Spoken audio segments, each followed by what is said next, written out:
free to do. We are live! Audio wasn't that bad on that one. Oh, we got something for you here because, man, oh man, the Rick's got money out there on the line. There's other people who use Superman as a father figure, has his pride on the line. And, you know, the DC Universe credibility's on the line. James Gunn's credibility's on the line. And we are live! All right? It's been a while. Let's get things going like we're supposed to get going here. Man, it feels good to be back here. I am a little tired because I was up late last night watching the Superman. You see, when you get a sneak peek ticket, sometimes you got to do things you don't want to do. You got to stay up late. Ladies and gentlemen, the King Reaper is here. Ladies and gentlemen, I also see Ty, that woman, is also here. It's good to see Ty, that woman. I didn't talk to her. Shout out to everybody. I want y'all to wish Ty, that woman, a happy belated birthday. It was her birthday. Hell, she's still celebrating right now. Oh, shit. Happy birthday. Yeah, it was Ty, that woman had a birthday, but we ain't had no show, so I didn't get a chance to really shout it out. All right, so who else we got in here? We got Bree Helios is here. He's always here. He's always here. Helios always here. And I know somewhere, somehow, that mumble mouth Parker is here. Ladies and gentlemen, shout out to the Spidey King, who is here. Man, I don't know where to start. I tell you what, I know where I'm going to start. I know exactly where the Rick's going to start. We're going to start with some video games because we're doing like a potpourri. We're doing a double show, a super show, what we call, because we haven't done a video game show. So we're really going back and forth, a video game topic to a movie topic, comic book topic, whatever we got. But the first thing I want to do is I got to talk about finally beating Doom the Dark Ages, ladies and gentlemen. Finally beat Doom the Dark Ages. I got to tell you. Congratulations! Oh, well, thank you. See, what really stalled the Rick out from really playing? Ladies and gentlemen, Markenstein is here. He's usually here for the arcade, but no, he's here. He's here for that Watchtower. Yeah. So, Markenstein's here. So, all right, so check this out. So, Doom the Dark Ages. And listen, I know the game came out in May, and I just finished it at the end of June. Here's the reason. That Expedition 33 is heat. I'm trying to tell y'all, that game is going to derail a lot of people. And yeah. Listen, that Expedition 33, folks. Now listen, I also own Death Stranded 2, the collector's edition. Look at Legendary posting up there. Lennox Lewis posting that little ass box when the Rick's got two big boxes. Pause. So, you know, I've been trying to get to Death Stranded. Lord knows I have been. I've been trying to get to Death Stranded. It's hard because you got Doom the Dark Ages. Steam done had this big game sale. Bro, I don't know when I'm gonna get Death Stranded. I've been trying. Bro, here's what I did. I even went and took my PS5 Pro, took it out the box, and I actually hooked it up to the OLED. I said, yeah, I'm gonna play. I'm gonna play this Death Stranded 2. And then the gaming hero, he calls the Rick. He told the Rick, he said, there's a Ninja Turtle game out there for $17. I said, what? He said, yes, there's a Ninja Turtle game. A roguelike Ninja Turtles game that you can play. Cross-play.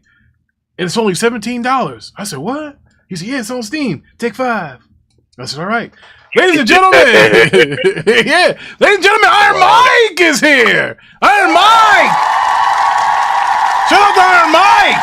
Iron Mike is so listen, now we know Pastor Rose, he don't like those demonic games and stuff, so I don't blame. Now listen, there was some demonic. Well, I mean, they're coming in, folks. Ladies and gentlemen, Swordfish is here. Yes. Let's get it going. You already know The Rick likes it. Yes. We're having a good time. You know what I'm saying? So anyway, so let me get to this Doom the Dark Ages, folks. I gotta tell you, I'm starting to believe that Bungie stole the whole Master Chief thing from this Doomslayer guy. I've seen a whole lot of stuff that reminds me of the Master Chief. And then I went and I look at the older Doom games. I'm like, okay, might have something here. You know, Bungie is kind of fraudulent, like to steal stuff. But anyway, so I'm playing. Inspired by, sir. Inspired by. Yes, yeah. That's lawyer talk. All right, so anyway, so this game, this Doom of Dark Ages, man, I gotta tell you, I put it in, and literally hell breaks loose. Man, I'm in here fighting all of Satan's homies. Like, this is crazy. This Doom guy is a beast. If you look online in the polls, they said that the Doomslayer can kick Kratos' ASS. I said, what? Now I kind of believe that. He's a god or demon destroyer, whatever he is.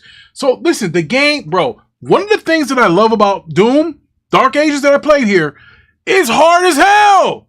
And it's fast. And you run out of ammo real quick unless you're going to be going around slapping people with that melee. So you can run out of gun, ammo. Yo, it gets crazy. Marcus Stein, was Superman a good movie? We going to get to that. So anyway, Doom the Dark Ages. I can say the first 6 chapters. Game of the year contention. I'm walking around in a Titanfall type robot destroying stuff like Transor Z or Mangazor Z, whatever it is if you're over there in Japan, but it was Transor Z here in the States. Yeah, I'm walking around with this big ass robot. Hell, the nigga's got a cape on the robot. I was like, yo, this is cool.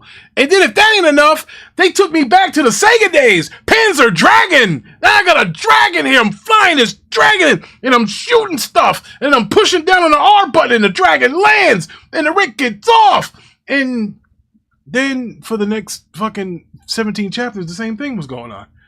I'm like, uh-oh. So it started out hot and heavy, as it should. You are in hell. But man, did this game get repetitive. Oh my God. Now, the story was pretty cool. They was trying to control him and everything, and he's trying to fight it. And then, of course, it's a white woman in distress, and, you know, you got to go help her. And, man, I got to tell you, this game here. Difficulty, gameplay, combat, 10 out of 10. You ain't gonna get nothing better than that. And yes, the 4090 holds up just fine. I was getting between 120 and 150. And they were using like the AI generated DLSS, yes. You were using the DLSS. Yes. Okay. Yeah, fucking gorgeous. Beautiful. But the problem is it got very repetitive. So I had to take some points off. So, if I were to give this game a rating out of 10, I would give it an 8. It got a little repetitive. If you're not repetitive like that, hell, you probably can get a 9.5, 10. So I got to give you an 8, Doomslayer. You kept me interested. Now, I was a little antsy towards the end. I didn't want to play because I kept seeing that beautiful collector's edition Death Stranded 2 box. So I was distracted, folks. I'm not going to lie. I was distracted over. Ladies and gentlemen, the objective one, he says Superman is taking over bootlickers. Uh-oh. Didn't Superman lick Zod's boot, by the way? I thought he did. He's like kneel before Zod or something. Anyway, so we're going to talk about the Superman movie. I know the objective one is listening for that. We won't spoil it for anybody. I'm not going to spoil it. I'm not like that. But I did turn... Nah, I ain't going to do that. I did put my, what do you call it? My Discord on when the end credits was rolling. I did do that. You know, but I wasn't showing no footage. I was just showing, you know, the end credits. Not the scene, just end credits. Yeah, I ain't trying to go to jail, nigga, or ruin our channel. But, hey, that was... They're gonna lock you up. Like, come on, man. We didn't say watch the whole movie. I'm black in North Haven. Are you nuts? You don't know how it is around here. Listen. They're like, hey, Tigger, put the phone down. So, anyway. Yeah. So... yeah, 8. I want to say 8.5, but you're a little repetitive, Doomslayer. I got to tell you, folks, this is why Gamepass is a bargain. I don't even like Doom, but because it was in Gamepass, and because I get points and perks just for playing every day, it motivates you to get stuff done. And this game, I got to tell you, Now, the only problem I had, where was this shit 2 years ago? Like, bro, when Game Pass was hurting, you needed games like this, games like Expedition 33. You needed games like that to help it. They weren't there. They're there now, so you can't complain. But man, I remember years. Helped out back in 2022, 2023. You got to build up. It's like Netflix. Bro, Netflix they have the original content until later on. I enjoyed this game. I know there's going to be DLC. You just know it's going to be. Oh, yeah. Yes, this game was a good game. It's good. Now, was it better than Indiana Jones? No, but the id Tech, they got some good games out there this year, bro. I know Indiana Jones was 2024, but man, that damn id Tech is doing his job, bro. Now, I don't know about the rest of y'all, but I think id should be making the Halo games. If the Tombstone games, id should be making the Halo games. Oh, hell no. No, man. They're better than They're better than Halo Studios. Yes. They're not better than 343. No. It's not even 343 no more. It's called Halo Studios. Are you kidding me? It is way better than 343. Yes. It is what you talking about? Man, it made Indiana Jones and Doom Dark Ages. Make their own game. They did. Doom, Indiana Jones, all good games. They that all games in the 80s. Yeah, all games in the 80s. Just remember that. Remember that. So, trust me, it's not a single engine that 343 has come up with even close to id Tech. Oh, id Tech is beautiful, bro. And I never liked these games like this. See, I got to tell you, when you have options out there, even in real life, they make you do things you don't want to. You have, bro. I saw all those games in Game Pass, and let me go play Doom. I never enjoyed a Doom game until this one. Even in Eternal, I felt it was though I was like grinding, and I didn't really want to play it. But I really did. I did. I gotta tell you, I enjoyed this game. Good job, id Tech. I beat the Doom game. Oh man, Parker says Levon misspoke. Nintendo Switch 2 will get the same features as a PS5 and Xbox Series S and PC in 2K26. Yeah, I guess we can talk about you know what? Well, hold on. Before we do that, we got to talk about people not showing up to Comic-Con. What's that all about, Levon? You got the scoop on it for me? Yeah, so apparently key franchises, Marvel, DC, Star Wars, are reportedly not Lucasfilm. Don't forget Lucasfilm. Lucasfilm too. Okay. Yeah, well, because that's what I like. Well, like Microsoft kind of did with their studios, kind of like Disney did. They let them keep their identity. They didn't just turn everything into Walt Disney. No. They let them keep Lucasfilm. That's separate. That has only thing to do with Star Wars and Star Wars properties. Even though Lucas is somewhere in the basement, they won't let him touch anything new. But so, Levon, tell us what's going on. They addressed the challenges and the amount of money and time the studios invested attending this event. I think it's expensive to go and hard for movies to really pop there now and move the needle. It used to feel like a must. Top executives said. Now, Now, let me ask you this, and I say this isn't just for Levon, this is for everybody out in the chat, is everybody in the panel. Do you guys think the internet has taken, and Twitter and Instagram, again, all part of the internet, do you think that stuff has taken the steam out of things like Comic-Con, E3? Do you guys think that's kind of ruined it? 1,000%. Yeah, of course. Yeah, guys like Tom Warren breaking stuff, you don't find out when you're there, those leaks have sank this battleship. I think the excitement was knowing that you was going to get information that typically, if you didn't attend, you wouldn't know about. Yes. But now all of a sudden it's on the internet. What's the point of going? Yeah. So Mello. So in other words, everybody with a damn phone and a Twitter account is a journalist now. Like this is. Yeah, any one of us can be a journalist. Now, what do you think, Deuce? Well, I'll be honest with you.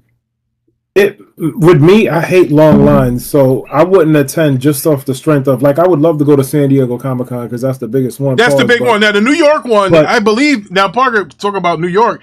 I don't think New York can call theirs Comic-Con anymore because San Diego said hey, look, we own this name Comic-Con. They were literally fighting over it. Because San Diego is the big one. I didn't know that. San Diego's the big Comic-Con. That's where it started. But then New York came and won. And then this is when it got worthless.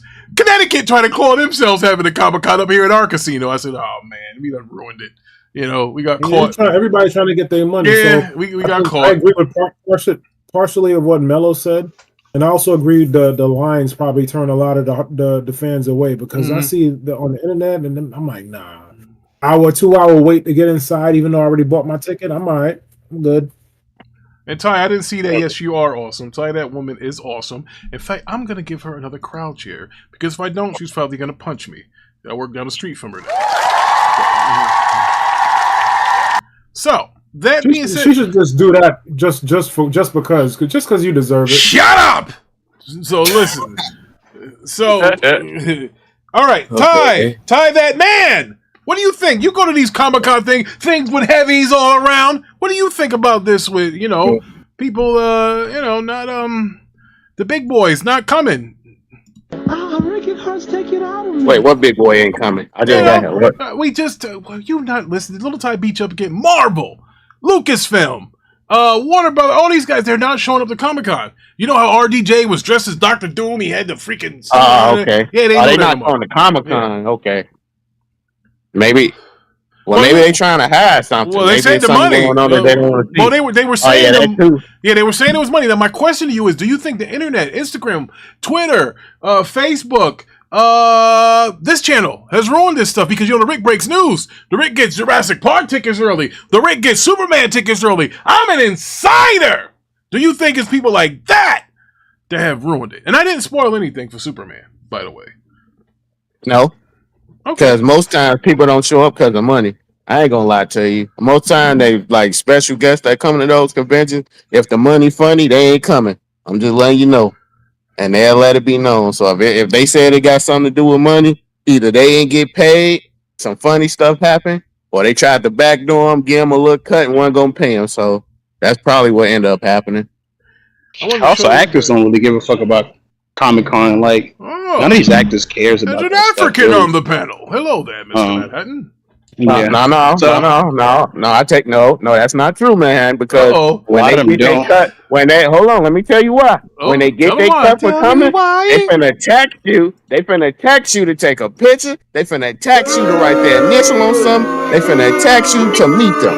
So they care because they make more money. They initially make more money, honestly, after they come because they charging $50 for a picture. They charging $40 for an autograph.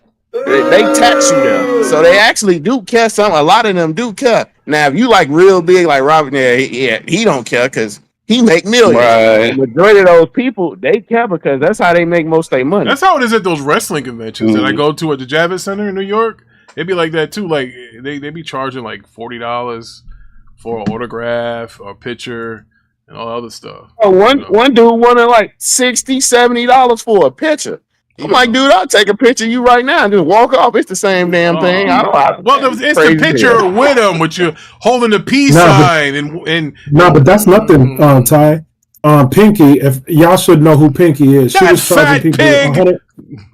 She was charging people $100 for pictures, and people were mad at her for doing that. So when they got their version of Comic-Con, she was charging that. So, what'd you say, Ty? Yeah, you're. She ain't Pinky no more. She Big Toe. That's why everybody mad. You ain't that small chick you was back then. You fat now. It's over with. Yeah, it's true, Ricky. You know it's true. Yeah, she's terrible right now. They come here to Illinois too. They come to Rosemont, and people in Chicago don't get two kids. Do you have dates on these shows? Asking for a friend. It's sometime either in March, like the middle of March. They come. Yeah, is Alexa Silver going to be? Pornocopia or something like that. Some think it's called. But a lot of people I know they go. But my wife said we can't go, so I just don't go. I would have went. Yo, listen. Now, if Alexa Silver was there, that'd be a. They have all them big name people, Rick. It ain't just her. They have a lot of big name people. I don't want to see Pinky and the Lane. Pinky and the Lane. I'm telling you right now, Rick, you probably go every time because one of my homies that went, I can't tell you exactly how it went, but you be yelling heavies, and one of them was putting her heavies on everybody's head. So I don't think you will never leave, Rick. All right now. So All right. In other words, they're gonna tell you it's inflation. That's why nobody's going to this Comic-Con. So whatever. I can't help it. The Rick can't help it. All right, Levon, give me a gaming article. What do you got for me? So 2K26 is still coming on PS4 and Xbox One, and the Rick doesn't have that article. What are you talking about, Levon? What do you mean? It don't matter. We got Mello in here. All right, Mello. We got Mello. You're the 2K let me mention this first. And the Switch 2 version is based on the PS5 and Series console versions and all that. But yeah, is it crossplay with them? No. Then that's stupid. They might as well should have made the old gen version then. Well, damn, it's not. That's dumb. Wait a minute. Hold on. Let me get this straight. So you can't. The PC guys can't play. Oh, they never could play with them. Anyway. Nobody want to play with them cheaters. Wait a minute. Hold on a second. What are you talking about, cheaters? They literally broke the leaderboard, saying they played 9,999 games to be first on the leaderboard. They had to disable the PC. I have the FAQ. I have the FAQ here. And will there be crossplay NBA 2K26? Enjoy crossplay and play with your friends in NBA 2K26 across PS5 and Xbox Series consoles. You can experience cross-platform competition in co-op matches and online tournaments on PS5 and Xbox Series X and S consoles. So no PC, no Nintendo Switch 2. Yeah, That's stupid. So all right. So let me read it again. And not that I didn't understand, you read it like that Micro Machines guy. So I think I'm a little older now, so I got to go read it for myself. Whether it be crossplay in 2K26, enjoy crossplay and play with your friends across PlayStation 5 and Xbox. Oh boy, you can experience cross-platform and co-op matches. So again, PC has been left out in the Now, again, these are the same people that own Rockstar and Grand Theft Auto. They have a hard-on for the PC. I don't know what's going on with that, bro. I think you're losing money by doing that. I think you are. No, not with 2K. You're losing money, but it's not really that much money because most people. Yeah, because think about it. Yeah, people they don't care about 2K like that. They make bulk of their money off, and plus they make their money off VCs anyway. So they're not really. This is terrible. They're not. Now here's what I do know, and I had to do it. I didn't want to do it, but I am no longer buying these 2K games on console anymore. The rest of the mods. Well, actually, yes, because I can actually use I can actually have Hollywood Hogan come out to the real Voodoo Child when I played the WWE game on PC. Yep. Can't do that. Now, if it was like the old Xbox was, where you can put your own themes in there, remember all you had to do was rip the CD back in the day? Damn, you can't do that no more. I can't believe that innovation has gone down for home consoles instead of up. It's gone down. Like, that's why MLB The Show sucks now. I can't put my Tomahawk Chop in there and all the other freaking chants that I had. Like, I used to literally sit down here and record my own chants, boos, slurs, whatever the heck, and then, import it into the game. Can't do it no more. That's terrible. That was one of the features that was hot on the PlayStation, but that was always the PS2. Would you believe it or not that out of all of the years that I played MLB The Show, I never once played the PS5 version. The last 4 years. You played the PS4, right? Yes, because the PS4 version, you added your own tracks and stuff. Couldn't do it in the PS. I never played the PS5 version. I would always play the PS4 version.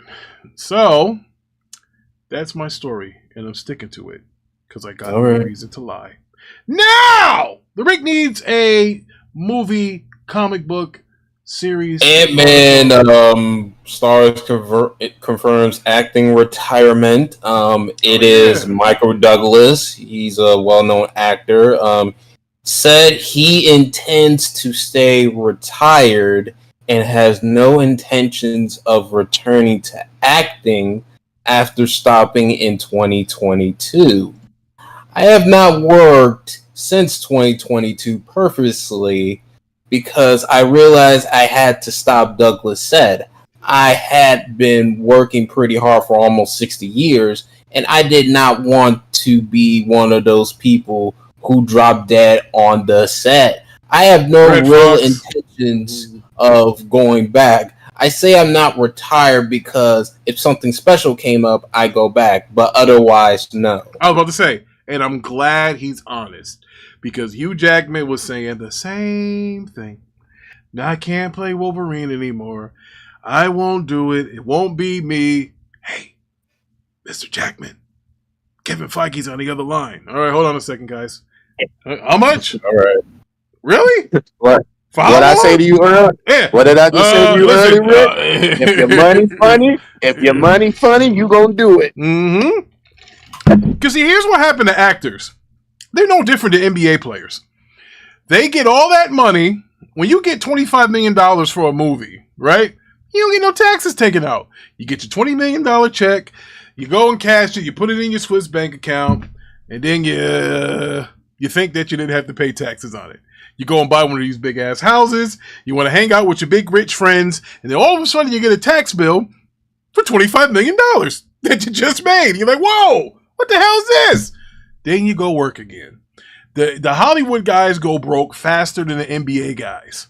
The difference is there's more NBA guys that make more money than the Hollywood dudes, so you see those guys.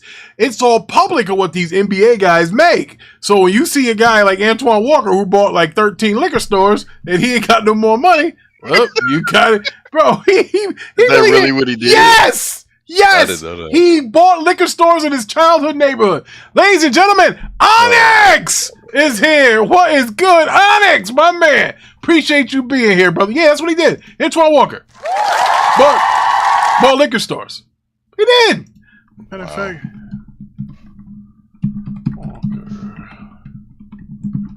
All right, hold on a second. All right, so. Let's see. So yeah, he was telling people, like, he said, that's why he went broke. They had like a special on, like, it was like a 30 for 30 before they called it a 30 for 30. And he was talking about how he was buying like, but I mean, he did buy like apartment complexes. Bro, he got arrested because he was borrowing money from casinos. He wasn't paying it back. Because if you're a star, you go to a casino and you be like, yo, listen, let me get 500,000.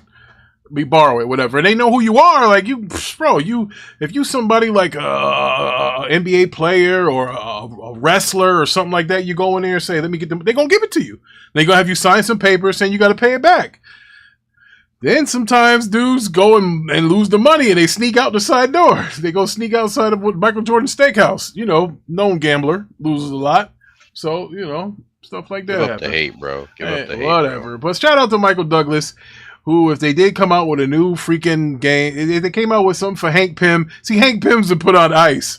They ain't making no more of that Ant-Man stuff. That's why he ain't worked.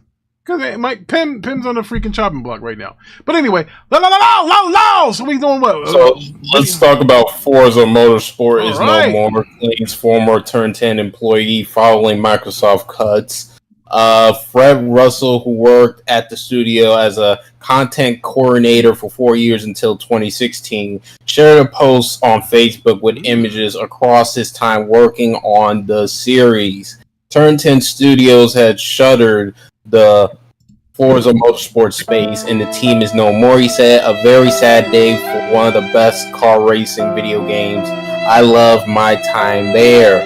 In a follow-up reply, Russell added, "Forza Horizon will continue on at this point." Another reply from Russell states, "The studio is open to support the Horizon side, shuttered the Forza Motorsport side only." Well, yeah, I have one question. All right. This is not an official announcement. So it's kind of like it's gossip. Put it that way. Yes. I don't care if he is a former employee. Yeah. What level of former employee was he? One of the niggas that got cut. Okay. I'm well aware of that. But what was his position? That's what I'm saying. He's a content coordinator, so he has no idea. All right. He's a content coordinator.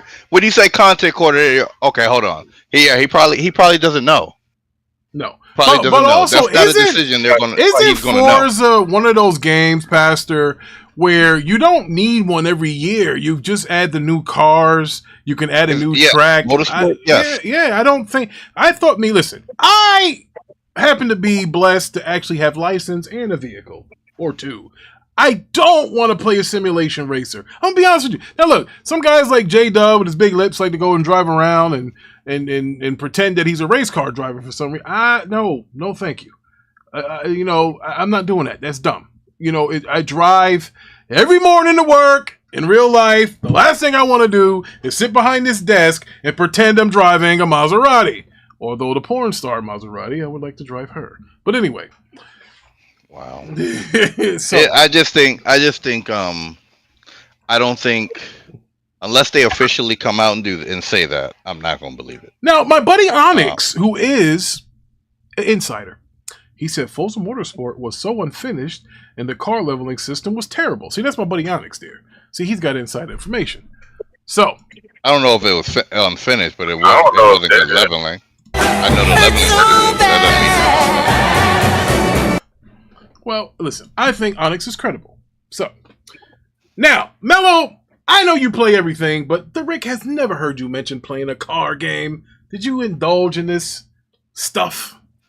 I played a little bit of Forza. I'm more of the Horizon fan like everybody else is. And, again, this is all based off that procedural learning stuff. When it comes with that procedural, me learning Unreal Engine and how some of these games are developed, you don't need that many people to do a Forza game. They got like you said, majority of the cars is already templated. They the same situation, just different skins with tune-ups. And then the world is procedural learning, so you can use AI to procedurally modify a racing track. Yeah. You got a video game, so.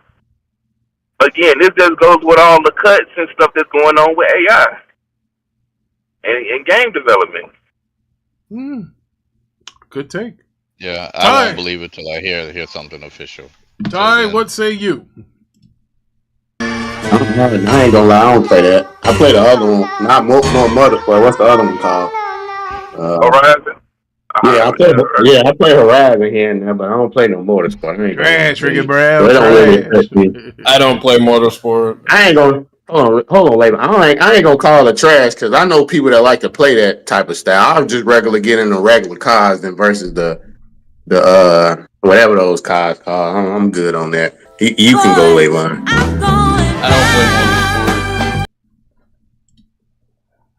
Motorsport. Hold on, Rick. Hey, hold on. Layvon, I saw you playing some goddamn freaky game on your goddamn channel. You jumping around. What the hell was that? Oh man! I believe that was Sex in the Attic. Is what he. What was that last game? What was that last game you played on your channel? The last game that I played on my channel? Yeah, what was the last game you had? You put a video up for. Okay. He don't even know what it is. I'd rather play Motorsport than play that. Ruffy in the Riverside. Is that what you're talking about? What? Yeah, I'd rather play Motorsport than play that. I'm sorry, lady. Okay. I'm sorry. I'm getting my parts on. He sent me a message. He told me a message, which I had to do. I'm sorry. All right. You can do it. All right. I don't know what the hell that was all about. He said Animal. No, now Onyx has told me that Layvon has a secret Animals Crossings account. Now, what say you, Layvon? Have you been playing with the animals in the crossing? No. J-Dub do. He be lying, but J-Dub do. Oh, God. All right. Okay, so that was a gaming article. Look, I listen, I'm gonna be honest with you niggas. I don't like no racing game. I'm black, okay? Don't catch me at the Daytona 500. No! You don't like Burnout? No, you boy! Like Burnout? No, boy, I don't. I don't like that. No. I don't. Hey. I think it's trash.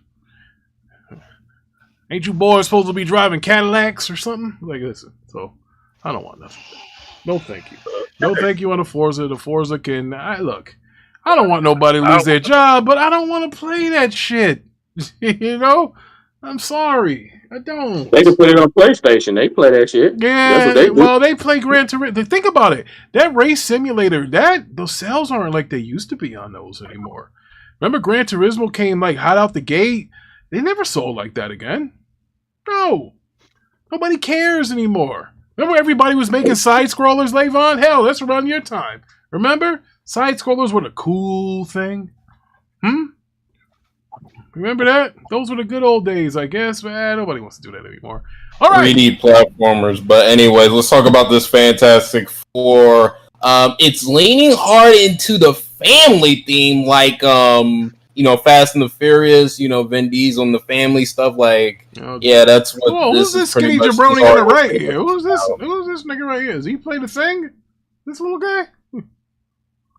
Who is he? Man, somebody get that man a sandwich. Look at him. Oh my God. J Biz Retro Corner. He said, "Yo, Ricky Brown, how you doing, man? What up, J Biz? I'm doing good, brother, and I'm glad you're here. Appreciate you for coming through, my man. He came through to check us out. We be talking that ish around hell. We be saying crazy stuff." He said, "Yo, yeah, we doing good, bro. We gonna try to get back on our regular schedule again." You know what he said? Capcom startup sound. Those games was lit. Yes. No. Remember what's the name sound? What was it? What was the one that made Soul Calibur? That was Namco, right? Namco. When you put the disc in. Man, those were the good old days, bro. I remember those games. Levon, did you play those type of games? What games? Like fighters. You don't play fighters? I played Tekken. I played Soul Calibur. Yes, this was Soul Calibur. Yeah, this was. Yeah, nigga, that's what I'm talking about. Soul Calibur. Mello, do you play fighting games? From time to time, yeah. Last time I took a fighting game series was probably Mortal Kombat. Oh man. The last one that I played was Tekken 8, but yes, yeah. Ivy. Yo, you know who I like? J Biz is talking about Ivy. I remember the first Soul Calibur. My nigga was Maxie with those nunchucks on the Dreamcast. Yo, that dude was a problem. My man used Ricky was smashing buttons. But well, everybody does that plays that game. But remember Ivy? Remember her? Now remember, you guys might think I'm tripping, but her strength is her heavies. If y'all think I'm BSing, go check the character out. I can see why you would like that character. Heavies.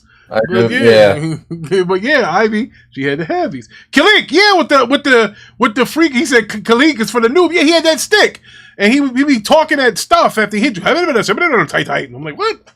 What are you talking about? But Maxie jump him down. I'm faster than lightning. And who was the other guy? Oh, Cervantes. That guy was the man. He had the two swords. He was like a pirate or something. That's Ivy Daddy, Rick. That's who's gonna shoot you. Yeah. I want no beef with Cervantes. I'm good, bro. Cervantes. He was like from Spain or something. Nigga took a ship, but until the Ethiopians or man's cousin took it from that man dead. Yeah, he's a ghost, right? Ain't he like a phantom? Yeah, Cervantes is like a phantom or something. Yeah, he's right. Man, you know what? Is the OG Soul Calibur on Steam? I don't feel like digging out that Dreamcast, dude.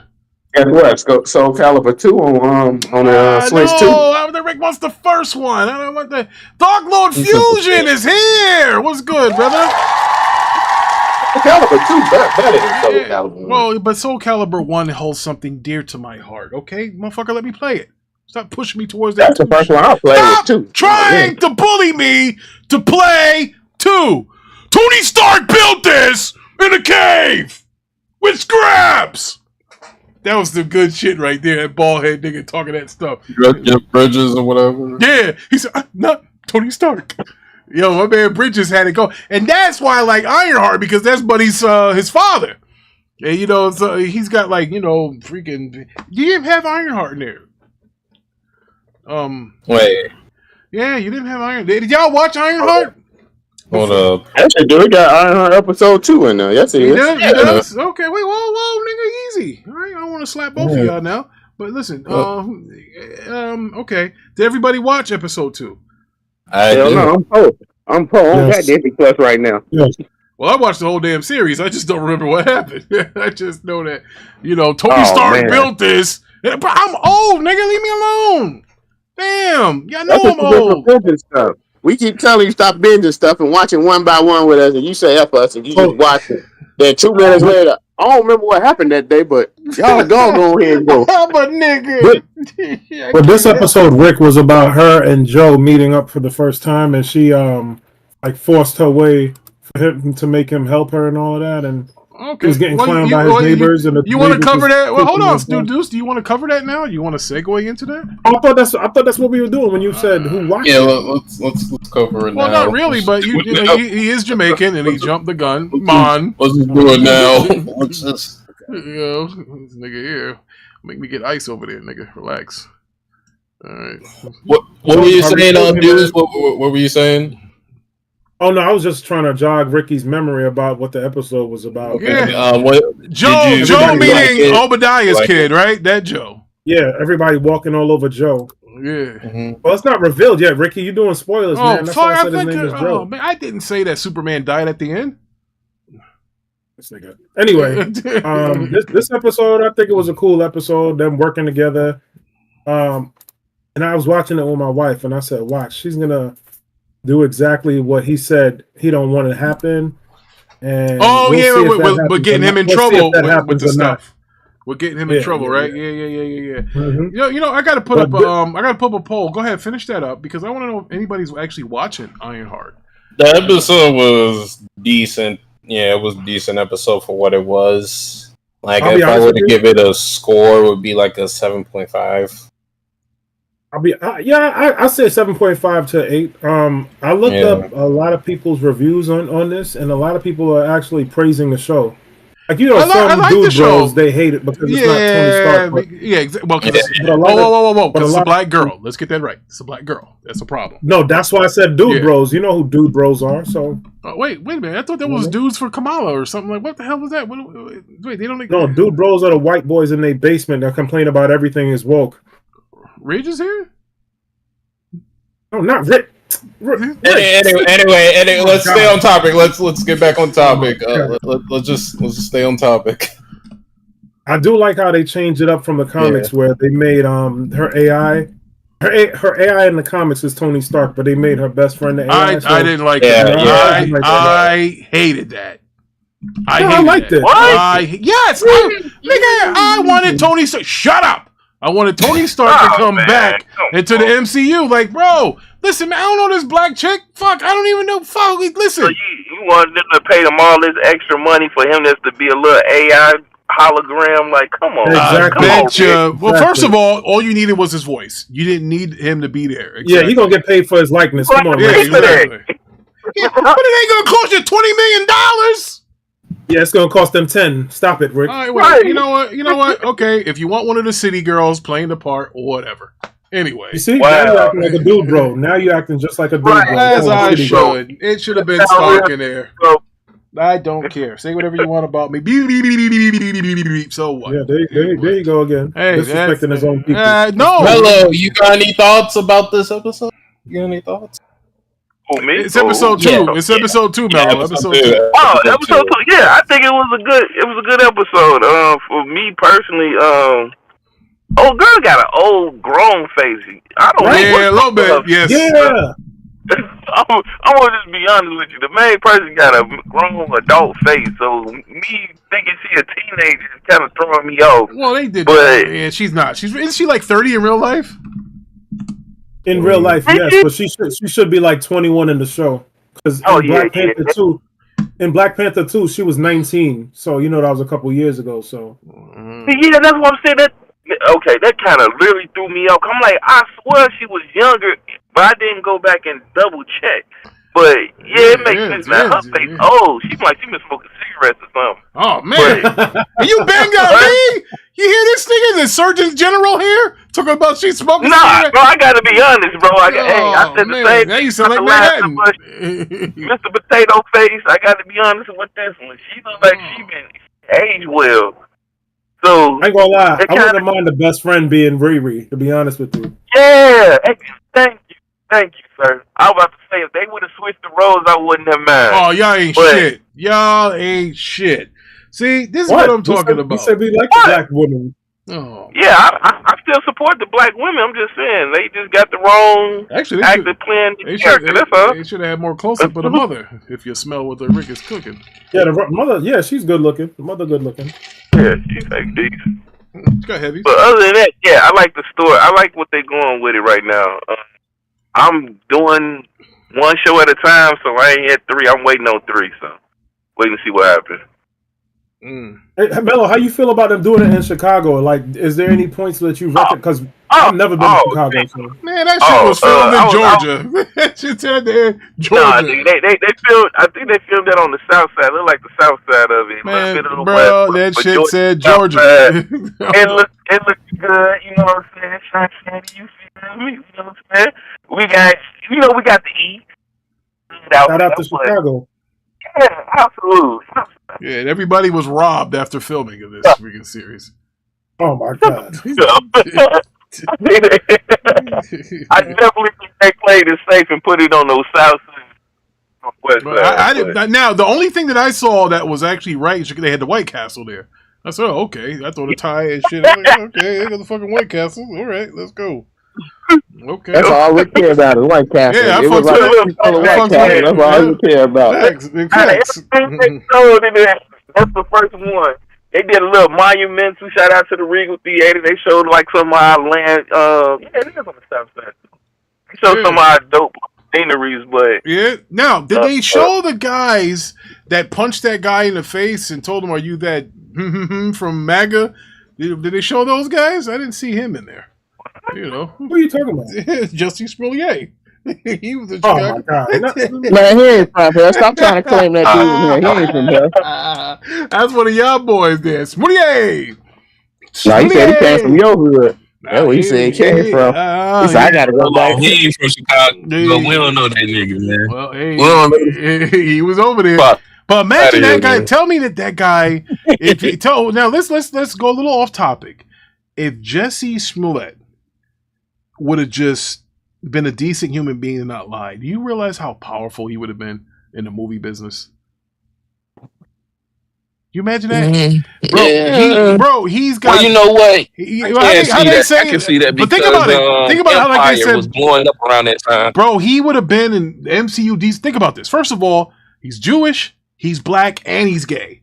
He's got all 3 cards. Like, are you nuts? This guy's a superhero. How did he screw that up? Yo, the man. First of all, he is untouchable. You can't call, bro. He can tell everybody, you don't respect my religion, you don't respect my race, you don't respect my decision making. My pronoun. Yes, bro. He was a dangerous nigga, but he threw it all away because he didn't want to wait his turn. He didn't want to wait. He said, now his sister is fine. Yo, his sister, she is fine. And she played in that joint with the guy that ran from the white woman. What's his name? Jonathan Majors. Remember they played in that show that was on it was coming on HBO. Lovecraft, whatever it was. They played that. Yeah. Yeah, that was some good stuff there. He said, "What y'all think?" Hey, Rick, stop derailing the show. Let me get back to. Well, hold on. We have a guy, Jay Biz, wants to know what you think he ordered from Subway. Meatballs, big facts. This dude said he ordered a sandwich and got bleach poured on him. Stop this. So anyway, Deuce. He was looking. Rick told him about White Castle, and he was out there looking. That's what happened. Yeah, that's why. See, that's how you know he's part Jewish or gay, because ain't no nigga going to get no goddamn fucking Subway that late at night. He's asking to go to White Castle. But anyway, to that I say this: what do you rate this second episode here, Deuce? Oh, before I rate that, I was just saying, if I was Riri, I hope she's not going to continue to work with him, because if y'all remember the first episode, she had to break herself out of the elevator, and she said she don't want to hurt nobody, and he said, nah, ain't nobody going to get hurt. We just need to, do a couple things, and then he go ahead and blast the security guard with his special magic bullet that's, zipping through the air, curving and shit. Oh yeah, I think she should have left him there. I don't know what's going to happen. She's you didn't watch it Beyond 2? No, I did. I'm just not going to spoil it. Oh, okay. So you're playing. Okay, you're in character. Gotcha. Good man. Here's the deal. She's very irresponsible. And yes, I'll be honest with you. If I had a kid like that, I'd slap the shit out of him. She is getting on my MFing nerves, bro. I hate nothing worse than a kid that doesn't listen. Like people out there that have kids and kids that are out there listening. When your parents tell you something, it's because they probably experienced it before. Yep. And you should listen. This girl don't want to listen, yo. Every move is a bad move. She's out here trying to sell stuff, plagiarizing. That'll get you kicked out of any school. Definitely made some mistakes. Yeah, if a mistake, man, listen, once is a mistake. This dumbass woman's doing this like 2, 3, 13 times. Yeah, man. Ooh. Nope. Okay. No. You went. Man, you went. Yeah, because I'm a parent, and if I had a kid like that, I'll send her ass off to boarding school too. Get out of my face. You know. Get a man. So when I give the episode between 7.5 and 8, I'm sitting between that. Yeah, that's kind of high for that episode. I thought. Yeah, I liked it. I enjoyed the episode. Yeah, but you're a fraud, so I'm not quite sure. What your score is here. What makes me a fraud, sir? Because I agreed with you when you said The Marvels was a good movie. So what makes me that must mean you a fraud. No, that day you weren't a fraud. You were on the up and up. I have to give you credit for that. Praise God, he was a good man that day. But I don't know what happened after that. He started calling me names and stuff. But anyway, I gave it second episode. Levon, you go. I got to think about it. All right, so basically, let's talk about this Gamepass stuff. Whoa! No. You're giving a rating for Ironheart. I already did. I didn't. Well, obviously the Rick didn't hear you. Oh, you didn't. Oh, you didn't hear me. So 7.5. 7.5. Sorry, you watch it? God damn it! No, I said you don't have Disney Plus, bro. And I can't afford that right now. You listening? All right, listen. First of all, I don't need no son of a preacher man telling me about listening. Okay, you really do. Oh man, you know literally what? say he can't afford it. He ain't that rich. He don't have Disney Plus right now. Ain't that what I said, Ricky Brown? Whoa, no, we have websites that help people. You know, well, listen, he's about that legal life, Ricky Brown. Can you have more than one login? Right. I don't know. Yeah, if y'all can have more than one login, I don't mind giving y'all my credentials. I don't give a shit. Yes, you can make profiles on Disney. Yeah, just have to be the same login. Yeah. I don't care. Listen, first of all, y'all be watching it more than I do. Only time I watch it is when one of these damn shows come out. I own all of that stuff on freaking DVD. I don't really need it. If it wasn't for that's why I had let it go. If we weren't watching nothing, I was paying for something I wasn't watching.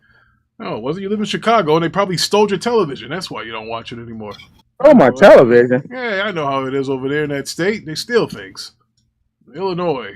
Don't forget next month Peacemaker drops on. Just for that, Ricky. When you come here, I'm gonna make sure they steal your White Castle.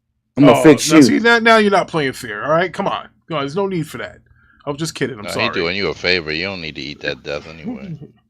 Bro, see these light skinned guys that like this freaking plant-based diet stuff that they're eating. You guys kill me. You make me sick. What did I say about a plant-based You're a damn diet? vegan. I didn't say nothing.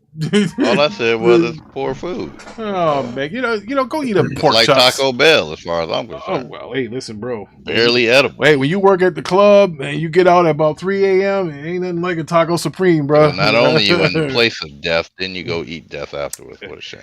Yeah, well, listen, man. Listen, he lives in Chicago. He's already freaking rolling the dice on living. All right. Yes. Yes, wow. J-Biz, we cook out, right? Well, listen, J-Biz, I'm in the Northeast, so we get heavy winters and we get heavy summers. I cook out all season. I cook out. The grill is going, bro.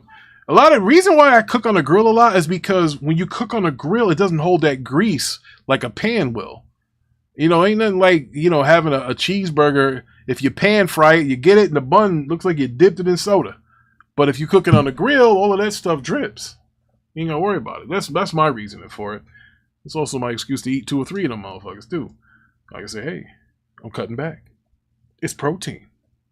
But anyway, where are we at, Levon? And just don't definitely. We are at Gamepass. We're at Gamepass. We are at Gamepass. Yeah, Gamepass. Well, this guy named Christopher Dring, you might have heard of him. I've heard of him. Yes, Levon, tell me more. Oh, you've heard of it. Okay. So he needed to correct and clarify something first. Xbox Game Pass is profitable even when you factor in the lost sales of his first-party teams. Sources who would know have told me over 18 months ago, okay, that's a key thing right there. Over 18 months ago, I checked with Xbox about what's included in Games Pass P and L. Basically, I was looking to see if Game Pass costs factor in the impact of the unit sales of their internal studios. I was told that first-party games have their own P and L separate to Game Pass as they make money via other means. I felt this piece was an internal accountancy. Might mean Game Pass is profitable, but it sure does put pressure on margins for its internal games and possibly means that some studios don't make as much profit or any profit at all. Now, I never understood. This is talking to the PlayStation audience. Why were y'all so concerned if Game Pass was making any money or not? And this is, by the way, before the PS5 stuff came. Yeah, this is before, yeah. Well, look, Phil Spencer said that Game Pass was profitable years ago. And here's what I would say to those who think Game Pass is not profitable, and I hate to hurt your feelings. Shareholders hold all of these people accountable for stuff like that. You're not going to keep something around that's not making these shareholders, especially guys that hold thousands of shares, happy. They want their dividend, for those who don't know what a dividend is when you own stock, to always be big enough to buy even more stock. So if something is not profitable, they will get rid of it very quickly. Very, very quickly. Can I interest you in a Zoom? Remember that? Remember the Nokia that they bought? When that stuff, can you please, Rick, do me a favor? You please say that again? Can you please say that for the loose helmet people in the back that don't understand that? Say that one more time, sir. About a dividend. Go ahead. It's a dividend. The shareholders are going to make sure that they get their dividend, their scratch, because yes, they need it. Their dinero, their pesos, their dollars. They need it. So they're not going to keep something around that's burning money. They're not going to. Here's where people have to understand. We all look at it, not we, some of us are smarter than others. Rick's one of them. A lot of people can't think beyond the gaming console. They think because you sell 70, 80 million consoles that you're on top of the world. If that was the case, Nintendo would buy everybody. Does Nintendo sell more than 80 million consoles? Yes, they do. Is Nintendo out here acquiring studios? No, they're not. Is Nintendo out here making movies? It's not like that. See, a lot of people, they can't see past that, Mello. Is that you got to go beyond the console. You have to. Because Nintendo has sold double what they have, and I don't see their margins like that. Microsoft doesn't sell half the consoles. Microsoft sells a third of the consoles that Nintendo does, but makes more money. So what does that tell you guys? That all the money is not in the console; it's in the services and the software. That's where the money is, and the accessories.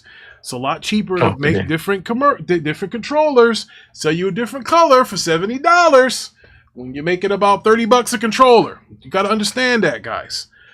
Listen, if anything, what we got to do, if we can go out here, we could play dozens and make fun of this person's games or that games, but don't bring money into it, because that's stupid. Because none of us are getting paid, although I own 113 shares of Microsoft, but that's nothing. So let's not talk about the money or who's making. I don't know what the hell this guy's problem is. He's had a hard on for trying to prove that Game Pass wasn't profitable for years. This guy, he's the dude. OJ did it. OJ got everything. He's been doing that for years since they put Minecraft in there. I don't know what's wrong with that guy. Anyway, my man James Ben said, if you play a game on Game Pass, does your save stay there if the game goes off Game Pass, or if you buy the game? Yeah, it saves. It saves in the cloud forever. Forever, J-Biz. Listen, J-Biz, look, and I don't want to get into a rant, but Microsoft is going beyond this. They're doing that thing play anywhere. So if you bought the game on Xbox, and then you went and you go play it on a PC or you play it on PlayStation, they want you to be able to pick up right from there. Like, that's going beyond the damn console. That right there is the real stuff. That is what you're talking. That's what a software company should do. Like when they tell you that Microsoft isn't making money off of the Xbox consoles, that doesn't surprise me. They're not a hardware company. They're a software company. Sony makes more money off of their hardware. They're a hardware company. They made camcorders, cameras, Blu-ray players, all of that. They are a hardware company. You're not going to outsell them in hardware. They know how to make it. They have better manufacturing. That is a fact. That is why they're always going to be king when it comes to hardware, because they're a hardware company first. They sold cameras. They sold TVs. They sell you consoles. They sell you Blu-ray players. All of that stuff. They're a hardware company. They're going to get better deals. They're going to get better buys on the components to build that hardware. That's a fact. Microsoft is a software company. They're going to be more cutting edge on creating software. With all this other stuff in the cloud, with the AI, all of that stuff, that's in their wheelhouse. So they're going to do better in that. Unfortunately for Sony and these other console makers, the thing has shifted to where it's more of the software and services. And I'm not talking Gamepass. I'm talking about running servers, security, all of that stuff. That's what Microsoft does. That's how Microsoft makes their money. It's not just Windows anymore. They went beyond that. So when people try to talk about dip, that's just that's all talk. These are people that they don't understand the structure of a company. That AI. No, Rick, you making excuses, Rick. No, you just a fanboy. That's the truth. I told you guys. Everybody told you guys that this AI stuff was dangerous. Now, the difference between AI now and the difference between AI tomorrow is that my kids won't even get looked at for an interview unless they have a 4-year degree. Because AI is going to gobble all of that stuff up. Right now, experience rules. But people like me, who are my age, we ain't going to live forever. We're going to retire one day. So going forward, some people cats going to have their masters before they looked at. A college degree is going to be like a damn high school degree. Going forward within the next 10 years or so. The world's in trouble. AI is taking man, you got cars driving their damn selves. I mean, what the hell? Man, it's dangerous. It is dangerous as hell. Where are these? It's not 10, it's 5. Bro, where are these people gonna get their jobs? That is crazy. Like, bro. I mean, Tesla robots gonna be walking the streets next year. I'll tell people, you know what AI can't do? AI can't be a plumber. AI can't be a doctor. Not yet, but they did have some shit trying to do surgery. They can't be a plumber. They can't be an electrician. They can't be a master builder.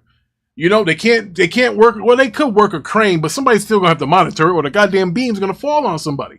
The AI is dangerous. It's dangerous. It's dangerous. Parker said you need the software to run the hardware. Yes, you do. You do need the software to run the hardware. The software is more money in software than it is hardware. Nobody would have ever said that before. There's a guy in this panel, and I'm not going to blow his spot up. He's a damn developer. He knows what it is. He gets paid to play video games all day. Oh, my God. He ain't never worked a day in his life. There you go. Oh, man, this guy's got it made. He probably makes more money than any of y'all in here, and he sits on his ass all day. Oh my God! Anyway, Rick, I think thank you, Rick, for not blowing up the spot for me. Thank you, Rick. With regards to Microsoft, cameras, DVD players, all that stuff, they obviously Sony does that better. When it comes to computing devices, they don't. Not on consoles, laptops. There's nothing in that realm that Sony does better than Microsoft. All the software they sell, the cloud infrastructure, the hardware part of their cloud infrastructure, Microsoft built all of that. Right? Yeah. They partner with AMD, Intel, whoever they need to partner with to build all that type of stuff. That's why, in terms of gaming, they're so far ahead of everyone else, because these dudes own infrastructure to the internet. Yeah, now, Rose, I want to cut you off. I got two things I want to say that Jay Biz said. Number one, he said, y'all remember when Microsoft was trying to HD DVD versus Blu-ray?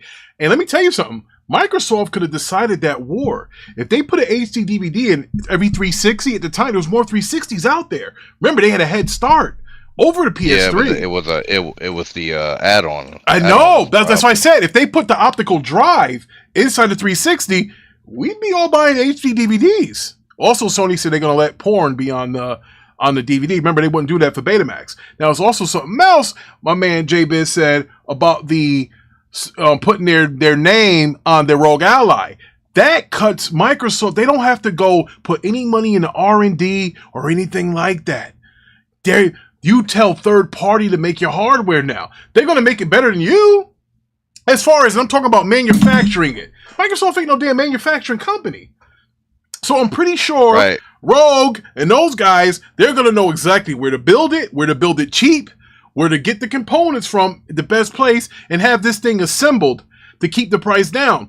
That's what Microsoft raised their console sales, not their console prices, not because inflation or anything like that. It always cost more to build an Xbox than it did a PlayStation. It just did. For one, PlayStation has an optical drive, a Blu-ray player, and they make the Blu-ray. They don't have to pay for it. They're already ahead. When you're talking physical games, PlayStation is already $50 to $80 ahead in savings on their system than Microsoft would be, because they own the optical drive. It's theirs. They own it. There's nothing you can do. That's just what it is. So, listen, sometimes things are at the right places at the right time. Also, there's a reason why the Switch worked. There's a reason why they're getting all these handhelds, because more and more people are not needing televisions in their household. People are watching movies on phones, albeit that they're plugged inside of a freaking socket because they ain't gonna last that long. Battery gonna die. I see people watching more movies on phones. More people, and you don't have to be a phone. Use one of these damn things. This tablet, this Mac, what is this? An Apple iPad or whatever it is. People watch stuff on that. The television is slowly, believe it or not, folks, the television is leaving the living room. You don't need it. When you have a family that's sitting here, and I know that because I can speak, each kid is on their phone watching something different. So if I say, hey guys, come watch a movie with me and come hang out, they come downstairs or wherever, but everybody got their tablet with them, their phone, and they're watching something. You don't need a television anymore. That's why this on-the-go handheld stuff, there's a market for it now, because nobody stays put. People working from home, they're going to get their little hand device, or they're playing on their PC, where they're supposed to be working. But see, this is the kind of stuff that's happening. So that's why it's open season right now for all of that stuff, that portable stuff. I mean, cars have Wi-Fi now, bro. That is crazy. Cars got Wi-Fi. You can tap in, and if you got the right kind of car, Cadillac, and then you go up here and put the Wi-Fi joint in, and you put your movies anywhere on, bro, you watching The Godfather while you driving down to Florida. You watching The Godfather. I'm just saying, man, times has changed now. Don't need a television. And that's why I'm kind of thinking with the pastor here. He said Microsoft's ahead of that. Look, get that portable out there, that Steam Deck, stuff like that. People are on the move, man. It's a different type of thing nowadays, bro. It's different. But put it like this: you don't become the first of the big tech companies, like the top 3. I'm talking Google, Amazon, and Microsoft. You don't become the first one that's on the verge of having this quantum chip that they have created. You can't do something like that unless you know what you're doing with hardware. Like, these dudes are eons ahead of. I'm not gonna say everyone, because Google went a different way with AI with the little TPU or TMU unit or whatever they did, and they're fine now with regards to that.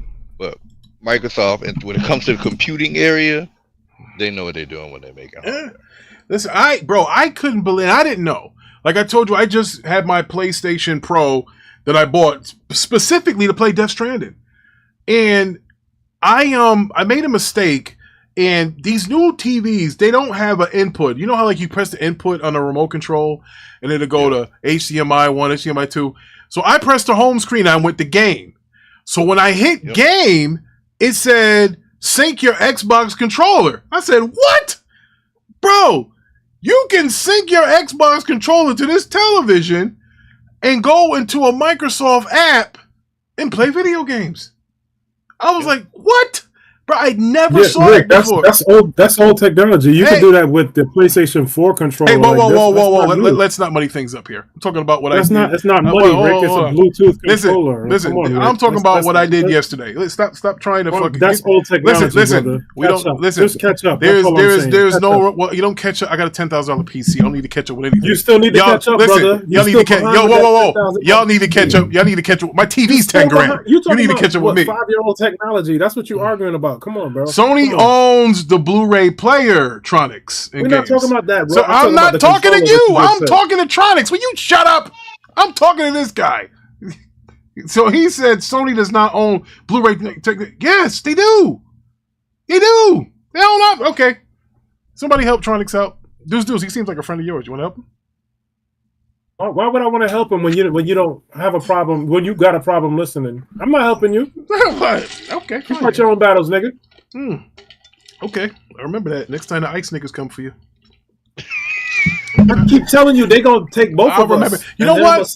Okay, ladies and gentlemen, you know what? I got a guy in here who was not born on American soil. Yeah, his name is Ricky Brown. Hey, Mr. President, he's right there. He's right there, Mr. President. Get his ass out of here. On 4 different continents. So anyway, he said, I'm not sure I like new TVs. They seem overbearing. Listen, what I'm talking about, dudes, is my experience. I never did that before. I was hooking up a PlayStation. They asked me to fucking hook up an Xbox controller. I was like, what? Mm-hmm. Now, I don't know how it lags. First of all, I'm not doing that shit. You know, no. Really, it's to control the TV. It's not really about. Yeah, I didn't want nothing to do with that. But hold on, Tronics. Let's help my man Tronics out here. Let's see. Who's Tronics? Who's that? Yo, Rick. I don't see that name. Oh, okay, I see it. Sony does not even. He said Sony on Blu-ray. He said Sony is a key player in development of promotional Blu-ray. The technology is now collectively owned by BDA. But you see, now collectively owned by BDA.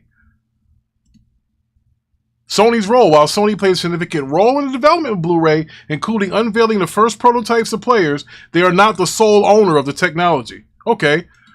Just like Nintendo is not the sole owner of Pokemon. We know that Pokemon games aren't going anywhere. They're just going to be on Nintendo. But Tronics in games, they own part of it, if not all, some of it. They own it. It's theirs. So I guess it's BDA, but again, my point is, Tronics, they're gonna save more money on a console that has an optical drive on it than Microsoft will. Microsoft is not gonna get the deal that they're getting. In fact, they're gonna there's a patent for it. They gotta pay them something. I mean, that's just what it is. That's why they're a good hardware company. Listen, Sony can sell freaking water to a fish when it comes to hardware. We know that. That's what these companies all work together, Rick, because you know Apple gets their screens from Samsung. Samsung gets their TV parts from LG. Their panels. All these corporations work together. They all listen. When I found out that GM and Ford was the Lincoln and all that, I was like, oh man. When I found that out, so what I'm hearing you say, Ricky Brown, is LG is better than Samsung. That's what I'm hearing. Never. I would never say that. You know damn well I'm not going to say that. Y'all go ahead with that. That's what it sounds like to me, Ricky Brown. That's all I'm saying. Right? Now, the objective one, who used to be a part of the show, but then he took his ball and went home, he said Blu-ray does not belong exclusively to Sony.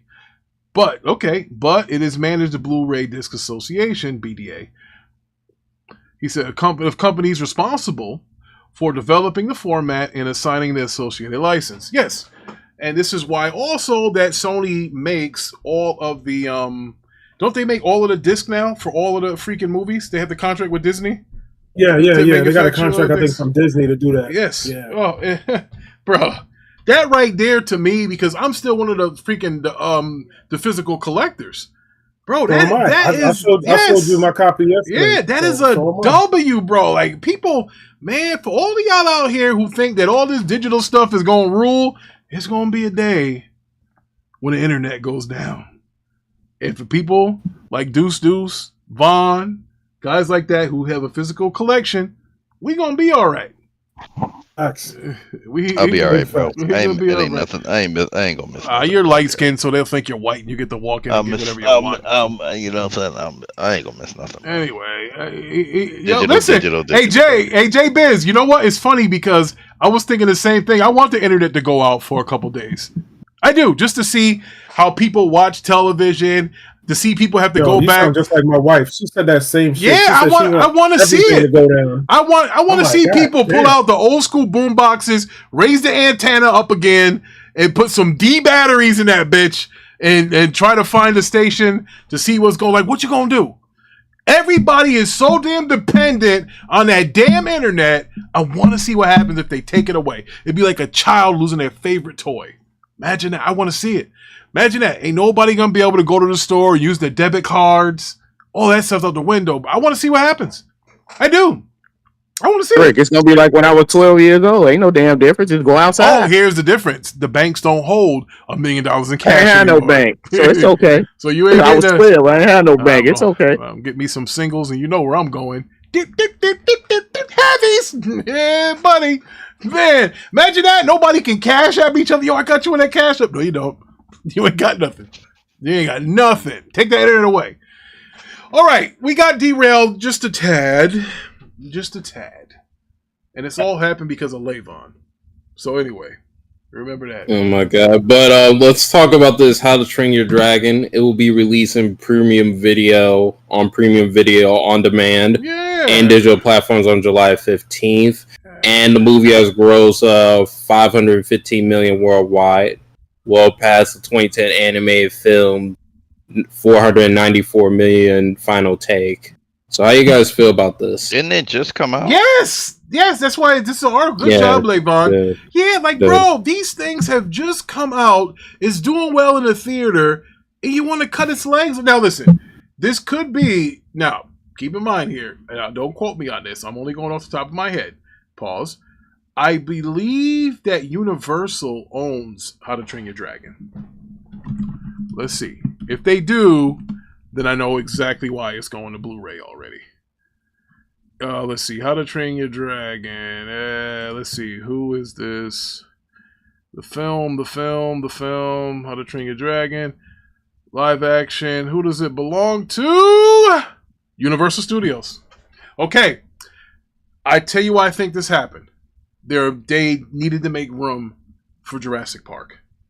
I figured they said, hey, look, nobody's going to remember this movie with Jurassic Park coming out, with Superman coming out, Smurfs, I Know What You Did Last Summer, Fantastic Four. Basically, they're going to get squashed going forward. It's not really going to make a whole bunch of money at the theater now. Theaters are going to be taking it out anyway. So you figure a movie that's been there like that, they're probably going to start taking screens away and giving them to a Superman, giving them to a Jurassic Park. So that's why they probably say, you know what? Let's strike the iron while it's hot, because this is for the people. Imagine if you were a parent and you've been busy all summer and you finally got a weekend and you want to take the kids to see How to Train Your Dragon, right? And you pick up your phone. Again, we're dependent on this goddamn internet. I'm one of them, Rick. Yeah, so now you pick up, you like, hey, showtimes for How to Train Your Dragon. How to Train Your Dragon, showtimes are, it's on demand. The parent be like, man, I just saved money. I can just go right now and go buy it digitally and sit these damn kids down, and I just saved myself $50. That's how that happens. Now the parent who was going to go get the kids dressed, bring a diaper bag if you got a 2-year-old and he's trying to get him to see this movie and all of that stuff, and you pack the bag, you get the other 2 kids, because once you start having kids, they come in bunches, and now you're packing up a whole family of kids, and you realize that it's on demand. Bro, you're going to buy it on demand. You're not even going to bother. But Rick, I also think they're going to run into the Smurfs problem, Superman, the Fantastic Four. There's a bunch of movies that it's going to run into, so they're like, all right, let's jump out while we still can. That's my opinion. I don't know. All right, shout out to Tronics, who proved me wrong, which I get proven wrong every day. He said Blu-ray was created by a group of 5 individuals. Sony is the biggest supporter when Blu-ray came out, which makes sense because I believe Sony jumped on that quickly because of their failure with Betamax. So they was like, yo, Betamax was a better format than VHS, by the way. It looked better. It looked like Betamax was damn near close to Laserdisc quality. For you guys that don't know what a laser disc is, the size of a damn frisbee, but it was good stuff. But as now Jay's saying that Elf took a whole year to come out to DVD after it killed the theaters. Yeah, see, Elf is one of those movies that like J-Biz, like let's say if Elf came out in, I don't know, January or something, and then you saw Christmas about the company, they probably like re-release it in November or something. I don't know if that's what happened, but I remember we had to wait a long time to get the movie to come to VCR tape. And then that was another problem. But listen, man, ain't nothing like the 80s and 90s, bro. Those are the best decades ever. Because you would see the movie, and if the movie was good, you wanted to rent the movie to watch it again. And you would go to Tommy K's Video, you go to Blockbuster, and you would get on that list, and they call you when the movie was in. Hey, RoboCop 2 was in. You could come and rent it or whatever. I kind of miss that. You know, but now, everything's streamed, bro. You know, the only way you can get that physical stuff back is if one of those studios like Disney says, nah, we ain't going to put our stuff on stream anymore. You know, we only go on straight DVD or whatever. That can revive the physical media part of media. They ain't going to happen because, you know, digital is just, bro, you don't need space. You got the subscription services now, bro, and they're covering in revenue. They're not giving that up. Vaughn said Universal's still moving like it's COVID. Yeah, that is. I mean, the movie had momentum, but because this is one of the movies that I was dependent on. No offense, Parker, to put a dent in that damn Superman movie. I was like, I needed this, I needed Smurfs, and I needed Jurassic Park to have legs. Now, Jurassic Park is tracking for $60 million this coming weekend, and Superman's tracking for 100. So there's already a fight right there. So that tells me I don't think Superman's going to get that 150 or that 170 that they was talking about domestically. I just need Fantastic Four to do better. I did. And my man Jay said, true. Most people don't even use all their subscriptions. They make way more money than buying physical. Yeah, bro. And here's the funny thing. I try to tell people all the time, Jay, don't buy digital. It's on my playlist on my channel. Stop.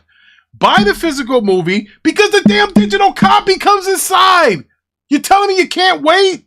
Stop it. I don't like that digital stuff because they can take it off the storefront anytime they want. And there ain't nothing you can do about it. Remember that lady that was suing Amazon? She lost her case because this dingbat was suing Amazon saying, hey, you guys made me pay $30 for a movie. Then you took it off the service. And then, you know, I turned around. The Amazon lawyer said, well, ma'am, you went and bought 30 more movies after that. You know, it's the same. Yeah, so bro, it killed her case. So she can't say that, oh, I didn't know, and this and that. Whatever. You bought 30 movies after that, lady. What the hell? No, Parker, it's not doing one. Parker, you want to take that bet on that 130? Domestic for Superman? I'll take that bet. I'll take it right now. Ain't no way it's doing no 130. No.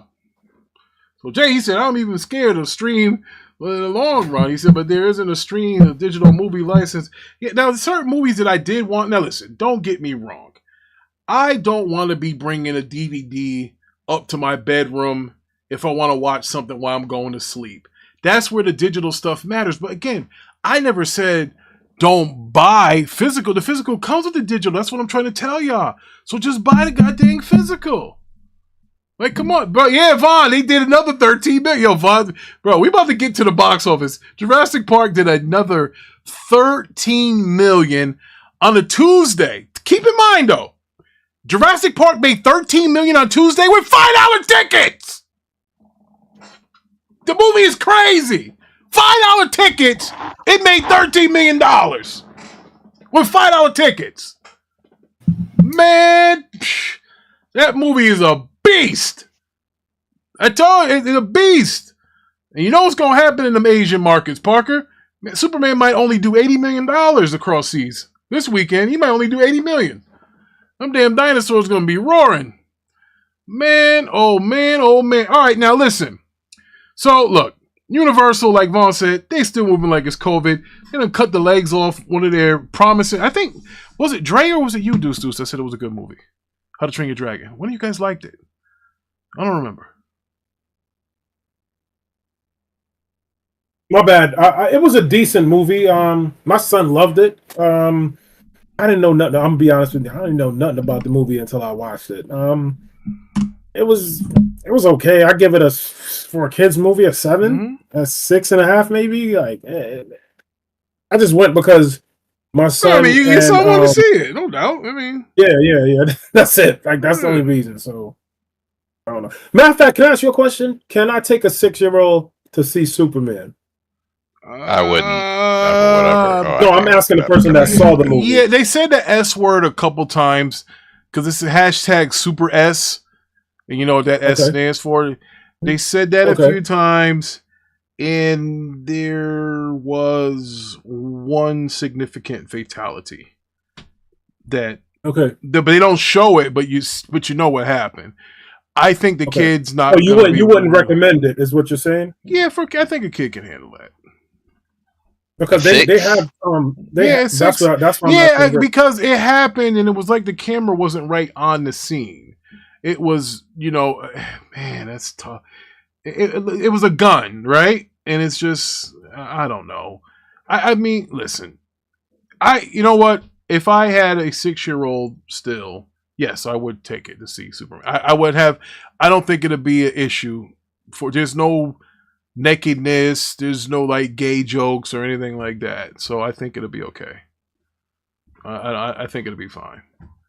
I don't think the kid's gonna even remember that death because it's insignificant. No, I just want to know because the theater I'm going to is a matinee. It's early in the morning, and there's still seats around me and my wife that's available. So, just curious to see if you would recommend bringing a 6-year-old. Yeah, I think a 6-year-old can handle it. Listen, Dre said PG like Jaws used to be the norm. 6-year-olds watched it. Superman exists in fantasy. Vaughn said, I would. He said, I would take my 6-year-old to a better movie. Oh man, yo, Vaughn has his horns on, boy. He is after this damn movie. I'm telling you. Now, listen, I know Parker's hyped, and Parker, it's a good movie, Parker, and I'll get into that more. And I would say I feel a little bit more better about this than I did in Man of Steel at the end of, like, as far as how the DC direction's going in, because I think the last DCEU went too fast to the Justice League. I thought I don't know what they were trying to do. They rushed. And I think this guy's not going to rush. But if Parker's a Superman fan, he should love this movie. It's not a, we'll get into that later. But that's coming up, actually. Give me a minute. All right, Levon, what do we got? We got Helldivers 2 is coming to Xbox. All right. Well, listen, folks. I actually own it on PC. I think the significant part of this, that it's a PlayStation published game that's going to Xbox. That's why all these guys are out here dancing in the street. Listen, it's not a big deal unless you guys buy it. I don't want to hear about that it came to Xbox and we have Sony's first party stuff. I don't want to hear none of that. If we really want to show Sony that, your first party stuff, buy it and you might get Spider-Man. That's all I can tell you. It's not coming to Gamepass. They said that all the PlayStation people say they're going to get on and kill all the Xbox people as soon as they see a symbol over their head. Okay, well, they said the first day they're going to ruin it. Guess what? There's friendly fire mode and Gears. Xbox guys do the same thing with that. Not a problem. The thing is, they're probably not. PlayStation published game though. It was also MLB The Show. That wasn't published by Sony though. That was published by published Yeah, by MLB. Yeah, it was published by MLB. Yep, and 505 did the Death Stranded. So now this is the first one ever, published by PlayStation. First one. It's because I'm reading Wikipedia and it says it was developed by San Diego Studio. It was. You're right. It was developed by them. Yeah, but it wasn't published by MLB. It's published. If y'all listen to my statement, it said developed by San Diego Studio and published by Sony Interactive Entertainment. Yeah, on PlayStation. Published on PlayStation. On PlayStation, not on Xbox. But on Xbox it's MLB. Yeah. You good? Do I need to get Ice to help you? You good? Yeah. Okay, I just want to make sure, we on the same. I wouldn't lie. Look, I was wrong with the Blu-ray. You're wrong with this. So now we're even. So, I needed that. Hold up. I needed it. Yeah. Well, hold on. Because that's where I'm. When y'all said that, I'm like, he don't believe us, man. He pulling a Parker right now, live on air. All right. Anyway, Vaughn said, "No, hold up. Oh, you can free read it, but I got to read this this thing here because go ahead. He's kind of reiterating what I said. He said, I don't think Xbox guys supporting this and I don't think PS guys support Gears. Too many new games. Yeah, he's got a point there. There's a lot of new games. I don't know. It depends. Those games are multiplayer. The multiplayer games are cool. The one advantage that Gears has on Helldivers is the couch co-op thing. Even though it's split screen. It ain't got no advantage. Cut it out, bro. What, Gears don't have an advantage on Helldivers? Gears is a dead game, man. I don't know why anybody think it's so good. That franchise is dead, folks. Man. This man plays Warframe, so I wouldn't take. That's fine. I would know because Warframe is way more alive than Gears. All right, Gears is a dead franchise. All right, multiplayer. Go ahead and check the Discord, Rick. Okay. And which one? The general? General, yeah, my bad. Okay. Yeah, all right. So. It says publishers, MLB The Show, publishers, Sony Interactive, MLB, Advanced Media. Yeah, you gotta actually look on the Xbox. Yeah, the Xbox store. You're on the Wikipedia. This is true with Wikipedia, but that's not Wikipedia. No, but I'm saying here, you see where it says MLB Advanced Media? Those are the guys that published it on Xbox. Yeah, but I'm showing you who still published the game. That's all I'm saying. Yeah. And what y'all said, I don't see that here. Y'all said a totally different name, and this don't say that. So that's all I'm saying to both of y'all brothers. Yeah, okay, got you. But go ahead, continue continue like you were saying. Yeah, we wouldn't lie to you, brother. Nexus developed it. They do ports and stuff, and it's okay. My PlayStation buddy, it happens. I'm sorry. Nexus is developing this. Yeah. Here it is. I'm looking at the Xbox store right now. I'll post it in general. It says publisher info, MLB The Show, support. Where is it at? So my man Vaughn said, Vaughn don't think Gears is popular anymore either. J-Ben says that multiplayer was nice when it was new. He said might be decent experience-wise on a new console. Yeah, for the new guys to get it, it's something different. All right, so somebody who sent this to me. Develop San Diego Studios products. It doesn't say publisher. Does PS Studios pop up when you turn it on? For here it says publisher info, MLB The Show 25 support. Gives them the customer service at MLB.com email Big Shaq, address. what's good, brother? When you look at what's the name of that game? Helldivers 2. It shows their publishing info. He said it's really new, guys. He said most PS guys from the 360. That's true. Well, the 360. Yeah, see? The publishing info for Helldivers 2 shows PlayStation Publishing LLC at Sony.com. For MLB, it is customer service at MLB.com. Yeah, there you go. Yeah, on Xbox, it's published by MLB, not published by Sony. So you're saying Sony don't publish the game, or you're just saying just on Xbox? Is that just on Xbox? Just on Xbox. Sony didn't publish MLB. Yes. Yeah, on Xbox. Same thing with Death Stranded. They didn't publish Death Stranded on Xbox. 505 did. They published the game there on Xbox, not Sony. You follow us? You good? Yeah, no, I'm good. I'm good. I was just waiting to hear y'all tell me I was wrong. That's what I was waiting for. Well, listen, you're a little confused, but I understand. No, I'm not. I'm not. Because what I said was Sony published the game, and I wasn't wrong. I get it. I wasn't wrong. So you're experiencing shock right now, and it might take you a little bit to get over this. Expound on that, my brother. Expound on that. Listen, it might take you a little bit to get. Now, I don't want you to fall out when Spider-Man comes to Xbox. I don't want you to. I won't. Panic. No, Rick, can I go on record? Yes. I don't give a fuck about exclusives. Whoa! I like to say that explicitly. I can say that explicitly. I don't care. Listen, and let me see. I'm going to tell you right now. I'm a Sony guy, and that was only because I enjoy the games they have. But somebody on Xbox playing Spider-Man doesn't take my joy away from Spider-Man. I'm not one of those weirdos, bro. I mean, it is. I don't sit in my basement and cuddle with Spider-Man because I don't want Rose to play it. Like what? I don't care about that. That don't move me. So that's my opinion on exclusives. He said he don't sit in his basement and look at niggas' trophies. He said he go like what?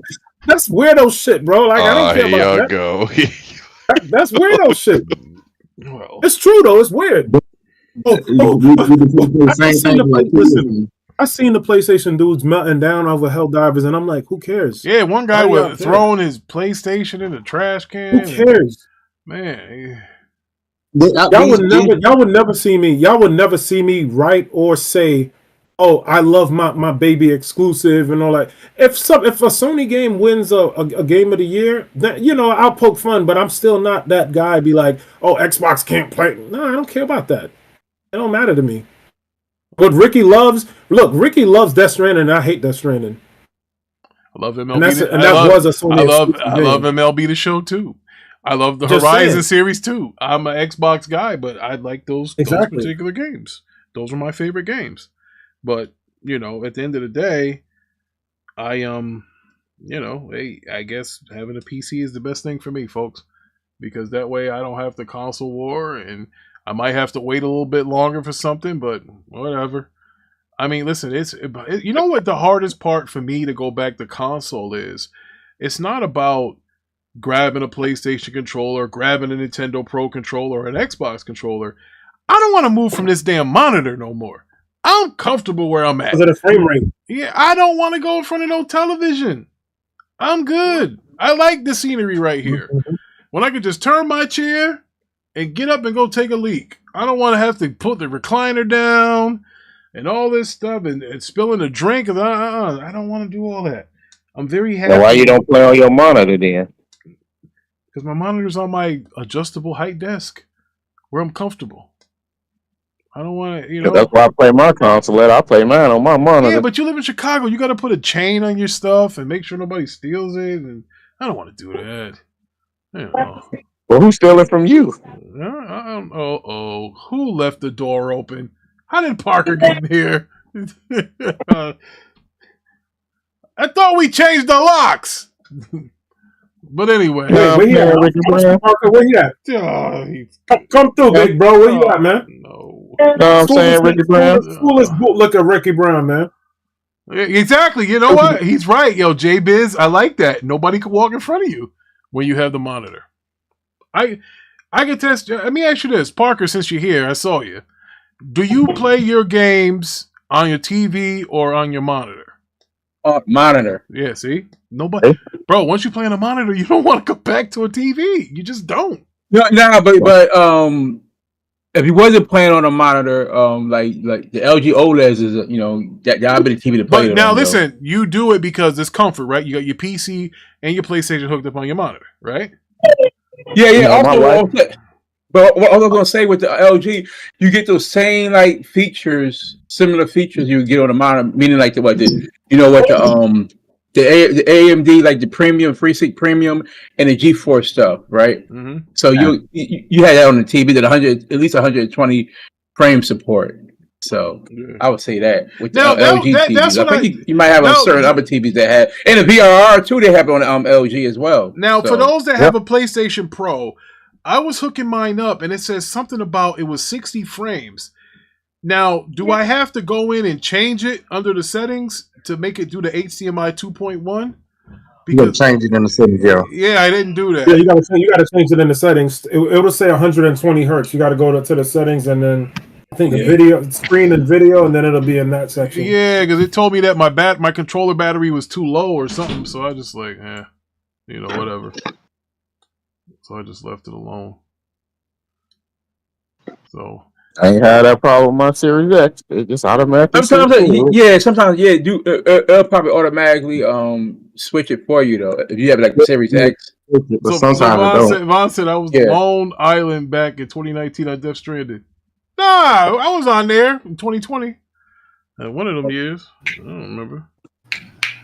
But all right. So listen, are we going into home? We going into the home stretch now? We going to the The weekend. Yeah, let's. All right, so Superman doing 150. I'm with Parker. Well, before. I mean, no. I said, I believe 130 though. Domestic. I think that's the 10. Fuck that. We're going 150. Fuck it, Parker. We're especially usually what happens, they'll go with a conservative number though, right there. Yeah, it's true. And sometimes they go overshoot that, so they play it safe and go with a conservative number first though, and stuff. But I believe it's going to shoot over there because it has got a good word of mouth. If you going back to look at the now, Rotten Tomatoes right now, as far as critics and audience score though. So before we go there, you got to understand this. Jurassic Park was rare because that was 4th of July weekend. That's why the walk-up was a lot. The people underestimated. They said 260. I told you when that came out, I said, that number's too low. 260? No way. I said, when I see 260, I automatically think 130 domestic, 130 international. I'm like, nah, that's too low. I knew it was going to be higher than that. But let's talk about what did happen. Now, as far as Saturday and Sunday, Friday, Saturday, and Sunday goes, Jurassic Park did $92 million. They even underestimated that. They had it at 80-something. So it did $92 million on Friday, Saturday, and Sunday. Keep in mind, the movie opened on a Wednesday. So what was it, Tuesday? No, it was a Wednesday. They didn't want to do Tuesday because Tuesday tickets are $5. So they. I thought it comes out on the second. Though, was a Wednesday or it was Wednesday? Tuesday. It was a Wednesday. Okay, it was a Wednesday. It came out on a Wednesday. Yes, it did. Yeah, because the 4th was a Friday. Yeah, 4th was a Friday. It came on a Wednesday. I'm telling you, I know it didn't come out on Tuesday. It came out on Wednesday. But for me, I saw it a week ahead of time. However, now Jurassic was number one with $92 million. F1. Now here's the movies that you got to worry about that can hurt Superman. F1. How to Train Your Dragon, not so much. They're losing steam. But then you got the Smurfs coming out. And that's about this week? Yeah, Smurfs coming out this week. Well, I'm gonna tell you, it won't be the Smurfs that they have to worry about. Well, they have to worry about Jurassic Park. That's the movie they got to worry about. Yeah, I'm saying, and so I don't think it won't be the Smurfs. But but the point is, Jurassic Park, F1, and the Smurfs are going to be making big money this weekend. And the thing is, now Superman has to balance it. He's going against 3 people. It's him, it's Jurassic, it's F1, it's the Smurfs. That's why I don't think the 130 is possible. Because of that. I mean, okay. That's why I say that. Well, before they even go, like, just the early previews are already racked up. Last time I checked, it was 20 million. 20 million. Right? Yep. And that 20 million is going to count towards Thursday and Friday's take. Yeah, that's what I'm saying. That counts towards Thursday. I believe we could get. I believe the trajectory is at right now with all the hype, how it's doing. Word of mouth. It's at 100. I believe we can get but they're predicting 100 million for the weekend and 100 million internationally. Well, number I seen 150 to like 115 to like 135. You sure about that, brother? Yeah. I'm telling you. Hold on a second. Variety says 130. I saw 160 and 170, so that's why I said 150. But the more recent ones is I think it's from 115 to 130 though, and I think 130 is very attainable for them to get that domestic weekend. So Variety is predicting 120 to 130 domestically. Okay. Somebody is predicting 190 low 100 million plus I had the article up there. They was predicting 100 million for the domestic and 100 million for worldwide. Now, they're also predicting a 55% drop for Jurassic. But what the website that I sent in the Broadband Bully, I had just copy and pasted. They're taking into effect of Jurassic Park doing 60, the F1 movie doing numbers, and the Smurfs, and you still got your How You Train a Dragon and your stuff like that. So those are going to be top 4 movies. If you look on the weekend here, you got 92, 25, and 11. That was on a holiday weekend. So those no numbers are going to equate more than that because people are back to work this weekend. So in other words, you go out $140 million is going to be in your top 4. 150, about 100 between 140 and 150 in your top 4 movies. How is that going to be divvied up is what you want to look at and see how that is. We know Superman's he's got 20 million in his pocket right now. At least. So we got to see what the numbers are going to be on Thursday and Friday. Those will count with that other 20 million. Now, I also want you to know that Jurassic Park did 30 million on its debut day on a Wednesday. And it did, I think, $11 or $12 million on Monday, and it did another $13 million yesterday. It did $13 million yesterday on a $5 ticket day domestically. That is a beast. And that tells me when they're doing numbers like that, I haven't seen numbers like that since like the old MCU days when they're making $10 to $12 million during a week. Usually when you have that, you're in line for at least another $60 to $80 million that weekend. So if you go look at Jurassic Park Rebirth now, they're up to 349 million worldwide.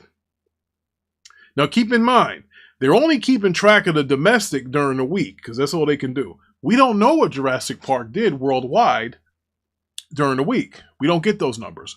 We only get, that's why it looks like it's a split right here. 174, 174. Domestic is now catching up with what the worldwide was. But come Monday, we're going to get the worldwide numbers put into Jurassic Park or what it did during the week. Now, I got to tell you, it's probably not going to be a lot because everybody's not like America. We're a Monday through Friday work week type of people. That's how we are. We do most of our movie watching during the week, where other countries over there, I don't know, maybe some of them work 4-day weeks. They don't work 5-day weeks. So, so I don't know. But I mean, here's what I would say. Now, Superman has a 84% Rotten Tomato. Blows Man of Steel out of the water. 96% popcorn meter. Blows Man of Steel out of the water. One would think that you're going to do Man of Steel type numbers. I don't think it will. And well, remember, hold on, Rick. Man of Steel did 116, I believe, domestic weekend, right? And so I believe it's going to do higher than that. You think it's going to do higher than that? Yes. Yo. I mean, yeah. I can still do it higher than that. Parker, you're like Tiny Tim wanting a turkey for Christmas, bro. I don't think this. No, that's not. I'm just looking at. Even remember, I'm going to see it tomorrow. I'm just looking at. I take not just one review, but I take everything in its totality. What's saying overall, they're saying it's a good movie. The audience likes it, right? Bro, you talking about 90? Bro, you're right. I'm with you, but it's always a but. And shout out to Jay Biz. He said that seems like the kind of movie that'll be better in the theaters, and I think it's at play. Here's the problem. There's always a problem. It's a crowd there. He's got to fight through those moves. That's a lot to fight. No, but I'm gonna tell you the reason why I don't see that necessarily as a problem, right? Like with the F1s, completely different movie you're going to see. I don't think that's gonna stop the train of Superman. Well, hold on a second. Here's what I will say to that. Jurassic Park is more of a family movie, and How to the Dragon is more of a family movie than Superman is. So to me, those movies will bring more of a 2 to 3 people per. Now, F1, here's what I think F1 is going to be like Sinners. It gained 71 theaters last week. That's crazy. It's a good movie, apparently. Oh, okay, but look, here's the thing, though. Sinners, right? If we use that now, Sinners didn't go up against no big IP, though. It did. See what I'm saying? Yes, it did. Oh. What big IP? With the actors in it. So really, MCU. It went against Thunderbolts. It beat the shit out of Thunderbolts. Oh, but they, like you said, it was like nobody really cared. Yeah, but Thunderbolts was a whole bigger movie. Cost more money. Cost more for marketing. Sinners didn't spend half the marketing. No, but what I'm saying is, that wasn't billed as a tempo Marvel movie, though, right? It's different. But it's an MCU movie. Yeah, I know, right? So yeah, even though it might be the MCU movie, but it wasn't a tentpole MCU movie though. If you look at it, it wasn't being built as that. Superman, as we know, is being built as a tentpole movie though, right? And so it's going to be different. Yeah, completely different though. Whether you like it or not, the name itself sells itself though. So just the name itself will get you at least 100 million domestic weekend, just off the name itself, right? All right. Listen, I'm not here to dispute you. I'm just going by as far as it being a clutter, and then you got to weed out the weaklings. Now, do I think Superman might have bigger numbers on Sunday? Possibly. I think it'll do more on a Sunday than it will on a Saturday. Because I think I think Saturday. I'm just in a weekend though, so it's all part of the weekend. That's what I'm saying. Yeah, I just think it'll do bigger numbers on Saturday. No, because here's one thing that Superman has got going for it. Well, a little bit is it's got traction. It's got word of mouth. He said so. Listen, gun to my head, I don't think it makes 500 million. And it's not. Well, I don't know. Wait, you talking about Superman? Because I disagree with that. I don't think it does. I don't think it does. Overall, I mean, I would say this. I believe it's going to do over 500 million in its theatrical run. I'm not talking about this weekend, obviously. No, but I won't be surprised if it does 300 million this weekend. I wouldn't be surprised. Hold on, bro. Hold on.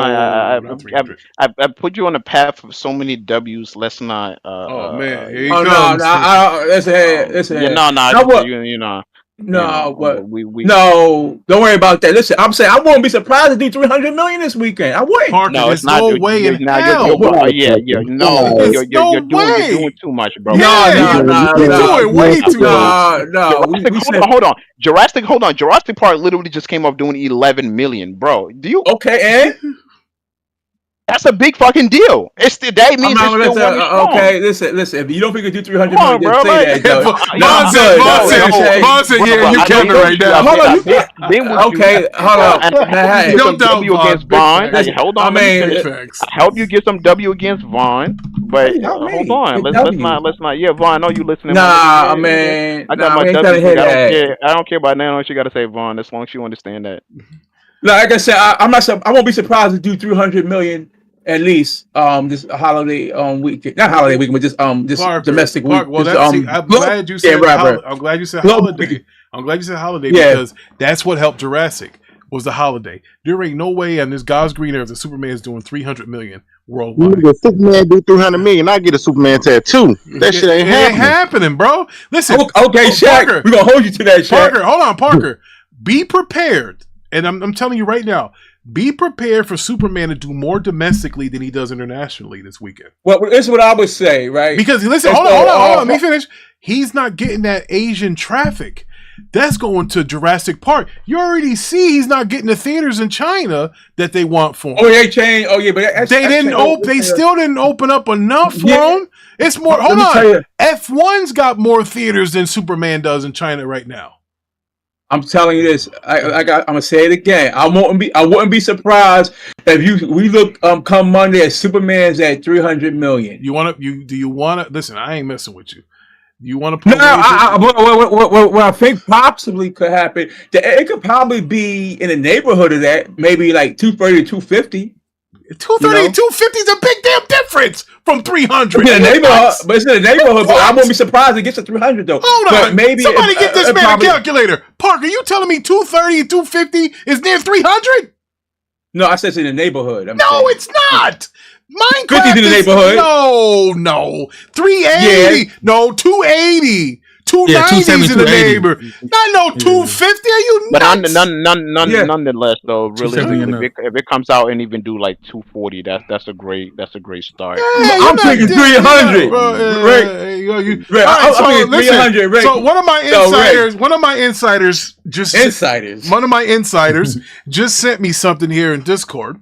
And it says, in China's box office pre-sales for DCU, Superman kept improving, pacing on Wednesday, ahead of its July 11th debut, previous on July 10th. Getting there closer. But hitting a still timid 775,000 kume after the 9th pre-sale days for the whole 10 through 13 period. So that's all they're making during a week. Right, that period. Hold on. Crazy in Brazil, though. Hold on. He's doing 775. When Jurassic World in that same period is going to do 1.1. And that movie's a week old. But Vaughn, that's my point. Parker, that's my point. That movie is Jurassic's going to do 1 million on its second week. And Superman can't crack 1 million. Well, okay, they trying to open up. They had to open up the more theaters, though. You see it, and even without those theaters, it's moving up there, getting closer to that 1 million mark. Come on, Rick, bro. You got. I feel the pop. I see it. I see the changing. The changing in the ways, baby. Listen, I seen a river being split like Moses did, Parker, man. Back in the day, bro. Parker, look at this though. Look what Dune did, right? In 9 days. Look at that. What did it do? It did 2.1 million. Superman's not even close to that. It's not even close, Parker. It's not going. It's not going to crack 1 mil, bro. That's crazy. Well, we don't know what it's going to crack, though, Rick. But, I mean, what are you talking about? Bro, you can't just make a theater up. They're all gone. No, I'm saying these are like. All right, so here's another post. All right, Superman. He said it rolls out in Korea, opening number 1 to a modest 691. Again, not even 1 million. This is where, that's why I just told. Now listen, keep in mind what I said. I know you're excited, and I'm excited for you because I'm glad it wasn't a rotten tomato. You would have been heartbroken. But listen, as you can see, look at this. This is why I said it won't make 500 million.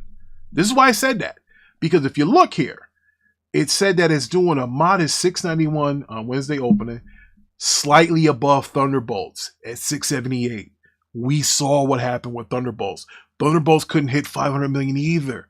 It's tracking right with Thunderbolts, which means 4 and change. Look at that. 678 this year and under Man of Steel. Well, hold on. It's under Man of Steel's 1 million. And this is inflation. It's under Man of Steel from 12 years ago. You don't think that's, bro, you don't, listen, it's okay with the movie being good. But the problem is, the data is showing that it's not. What's the bigger market, though? Their career. Well, hold on. Here's the thing: Asia is the biggest continent in the world. But you look at Korea right now, though, right? But Korea's in Asia. But okay, don't worry about. We still got UK. You got Brazil. You got the other ones like France. So you still got a lot of other regions, though. That's not Asia and like Korea. It's still like it'll be the other ones too, though. Bro, shout out to Jay Biz. He said he want to thank us. I'm telling you, hold on. We were getting a compliment here. Hold on, Jay Biz. Appreciate him coming through. He said, "Thank y'all for putting on an entertaining show." He said, "I admire y'all's passion for movies. Yes, we love movies. We love video games too, and we love collectibles. If you check the channel out, you'll see some of the stuff that I put up there." Now, look, let me finish reading this though, Parker. It's even so, it's the third biggest, opening of DC post COVID. With 93,000 admissions and 30% of the market share. But here's what I know. Superman's not going to do... Hold on. No, I'm going to tell you this, though, Rick. Here's a story that people have been missing, right?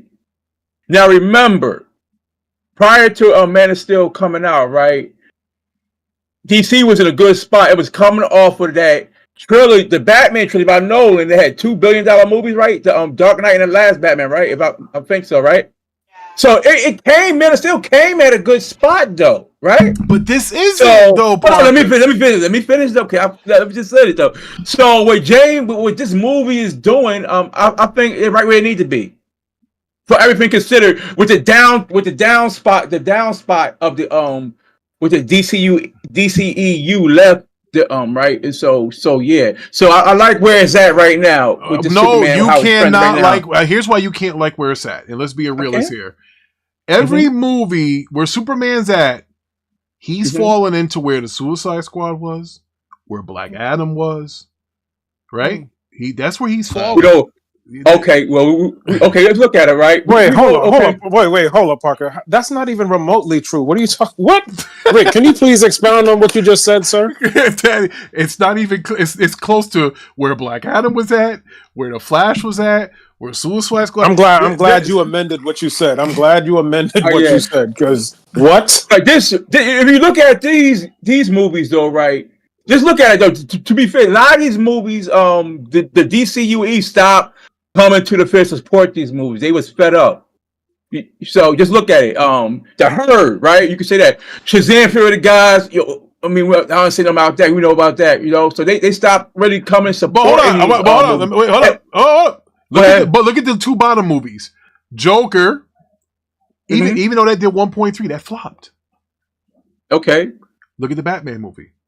That did 7. It did 1.7. He did 700 million. Yeah. Did $7 million. Look at this. Hold on. Look what Black Adam did.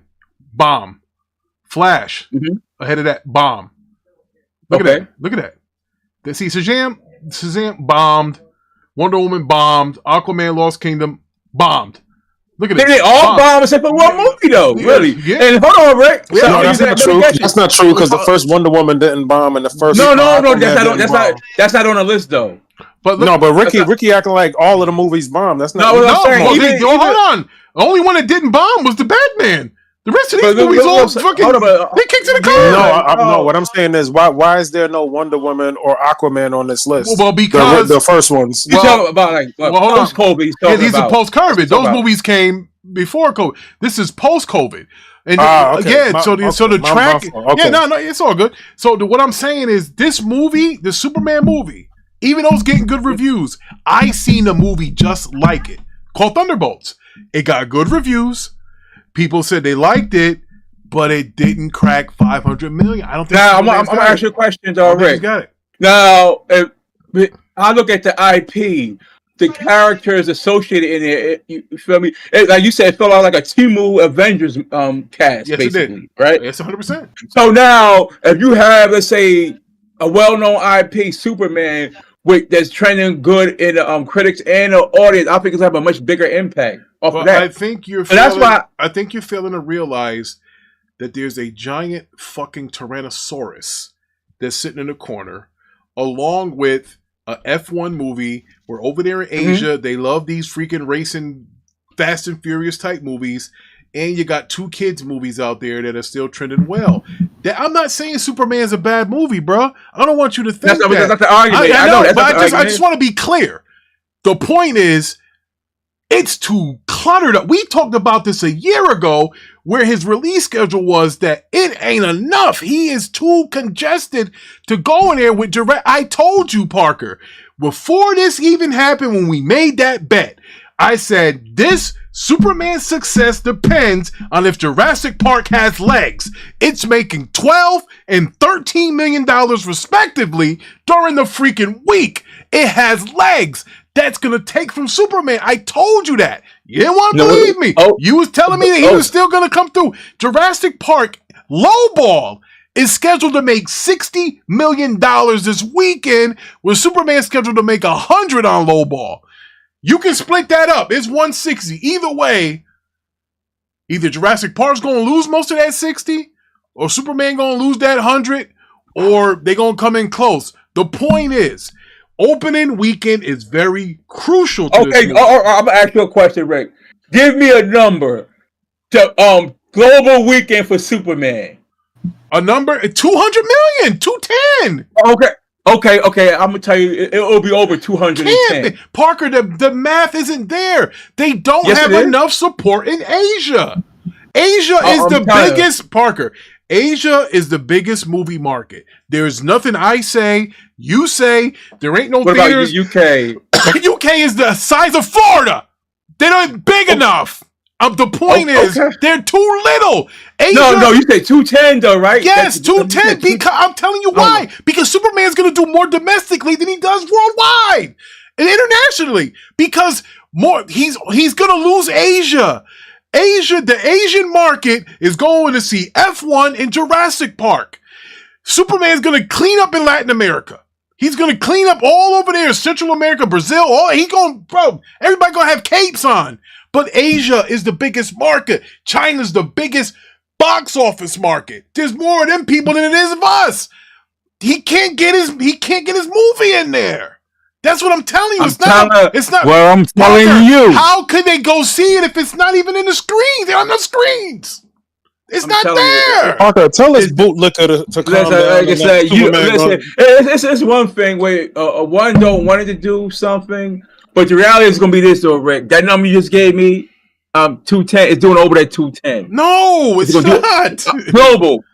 It could go global. Here's what I will say: it's going to do more domestically than it does internationally, because its domestic market is more of his market. Superman is not an international market guy. They're not going to like him in Asia. He's got American flag colors on him. It's not going to happen. I'm going to ask you a question, Rick.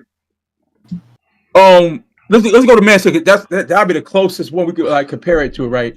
But Man of Steel didn't. You can't. Man of Steel. Hold on. Man of Steel did not have a movie named Jurassic Park coming out when it did off of the 4th of July weekend. You can't compare that. Well, but to say that it's not going to do nothing. I didn't say that it's not going to do nothing. I think it's going. Hold on. Let me just go, Rick. Hold on. I'm gonna say this. I don't know if it'll do more than Jurassic in China, but it's gonna do well enough in China or Korea or the Asians. 700, 600 and something thousand, 691. What they have him tracked for, Parker? He's tracked like you said. He's tracked for 691. That's where he's tracked. Okay. 691. But we also got to count. When the movie when it starts, the walk-ins tickets, because that's a thing now. So we also got to count for that. Can I cut in right quick? Yeah, of course. Ricky Brown. Look in general. Okay.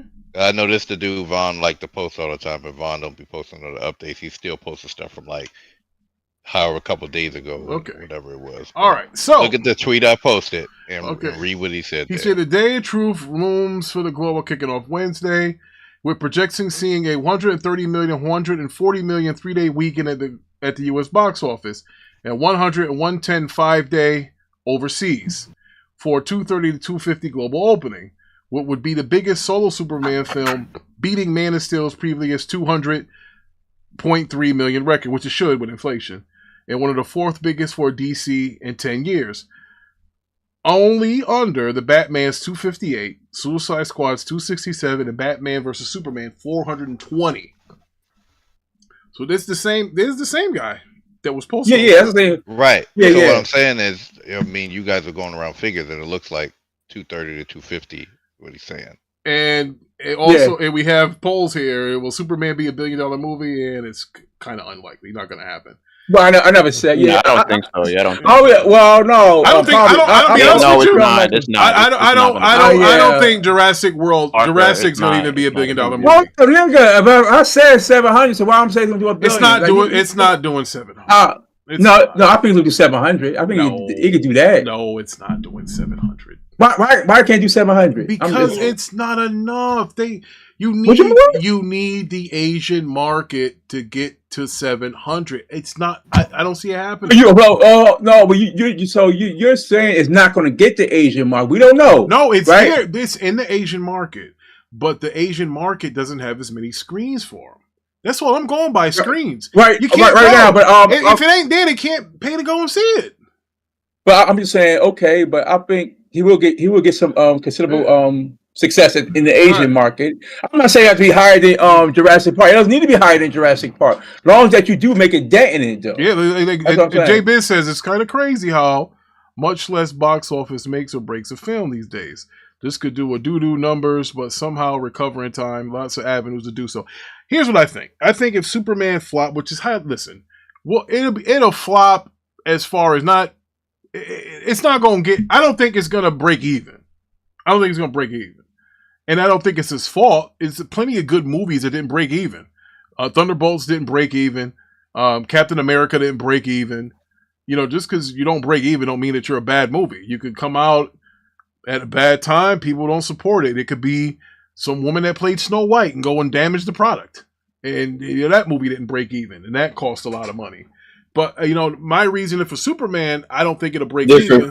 It's different factors. And I think in this case, it's the Asian market, which is heavily dependent on, because it's the biggest movie market, and they're limiting screens to him. They're giving those screens to F1 and Jurassic Park. That's what's complicating things with him To me, internationally, that's why I'm reserved on saying that it's not going to be 250 or anything like that. That's why I'm a little more reserved, thinking, it might be on the lower end of that, is because the Asian market is huge. Please, if you guys don't believe me, pull out a map, a world map, look at Asia, and look at the United States, and you'll see the difference. They have more theaters, they have more people. And if he's losing screens to F1, Jurassic Park in his second week is going to make more than Superman is going to make in his debut week. That kind of I downplaying Fantastic Four too. They kind of like, I don't know why y'all want to downplay Fantastic Four. So he just, yeah. I mean, but listen, bro. Okay. I'm a numbers guy, and you know it. I have rarely been wrong with these damn movies. I could be wrong on this one. But I told you when you posted that Jurassic Park was 260, I said, Parker, it's going to be higher. It's going to be at least 300. I said 260 is too low. And the reason he told Parker this shit a year ago. I only knew the schedule. I told him it was going to be packed. Yeah, it's too, and it's so much going on. Because here's the deal. Why he's so caught up on the opening weekend? You better hope this shit got legs. If it don't got legs, it's over. Yeah, it needs legs. That's more important. Motherfucker, the first Avatar movie only opened to $70 million domestically and went on to make $2 billion. Yeah, see that. So the opening weekend ain't all cracked up to be. The legs is more important. The legs. And you think Warner Brothers? Monday, you think Warner Brothers gonna leave that bitch in theaters? How long you think they're gonna leave it in theaters? Not with a streaming service, they won't. So the whole thing is usually Monday through Thursday you find out if your movie's got legs. And so far, the first 2 days of this week, Jurassic Park show's got legs. And if you got legs on a Monday and Tuesday, you got legs on the weekend. You ain't gonna stop. Go ahead, bro. You're right. Yeah. No, I was just looking. I'm looking at the pre-sales, like the Korean box office. It shows them being at 1.02 million, and so I'm looking one of these things I got bookmarked on the X. Send it to me. I'll put it on the screen. Hold on. I saw 691. The ones that it's not from that guy. I don't know. Let me double check. Make sure. I don't know how reliable this guy is. But he got Superman on 1 point. Now, do you remember the first number I told you? Would that predict the Superman doing for the weekend? You remember? You said global weekend. You said me 210. No. Before that, I told domestic. You said like 110. Yes, I think you said. Yes, I did. I said 110. I said that's where I think it's 110. And I thought 110. Like one guy, he's got it here at 110 for a 5-day overseas. See, that's what I'm worried about. You talking about overseas or domestic? You said domestic. Yeah, I know, but overseas 110. I don't like that. Why the range? That's too low. Dude, why the range is so far apart? For what domestic? That's another thing. Well, yeah, like just the predictions are so far apart. So it's like they trying to lowball it so they don't. So he's picking up over in Korea, though. I mean, if this number's accurate. Korea, we talking about China though. China, I don't want you to get China and Korea mixed up. I know what you're talking about. I know the difference between China and Korea. Well, hey, listen. Yeah.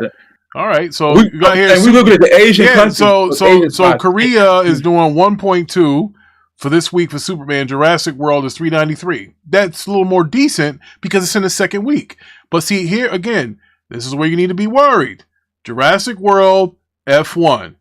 They're gonna have more theaters than Superman does. That's why we don't know if the general audience like this movie yet. Most of the people that seen it on that early screening was Superman and comic book fans. It's like, don't know if, I was gonna say realistic. What say you, Parker? It's like what do you it's like it's an upper report. Like I said, I won't be surprised if it gets to 300 million global weekend. I wouldn't be surprised. Bro, Parker, no way, Ricky, bro. Ricky, that's what I be talking about. I wouldn't be surprised if it gets to like 300 million global weekend. I wouldn't be surprised at that. Parker. Now, if it doesn't, so if it gets to 300 million, I don't know, but I can see it definitely doing 230 to 250 global weekend. But hold on, you said 300. Now let's just say that means 150 in each region. There ain't it doesn't have a map to hit 150 internationally.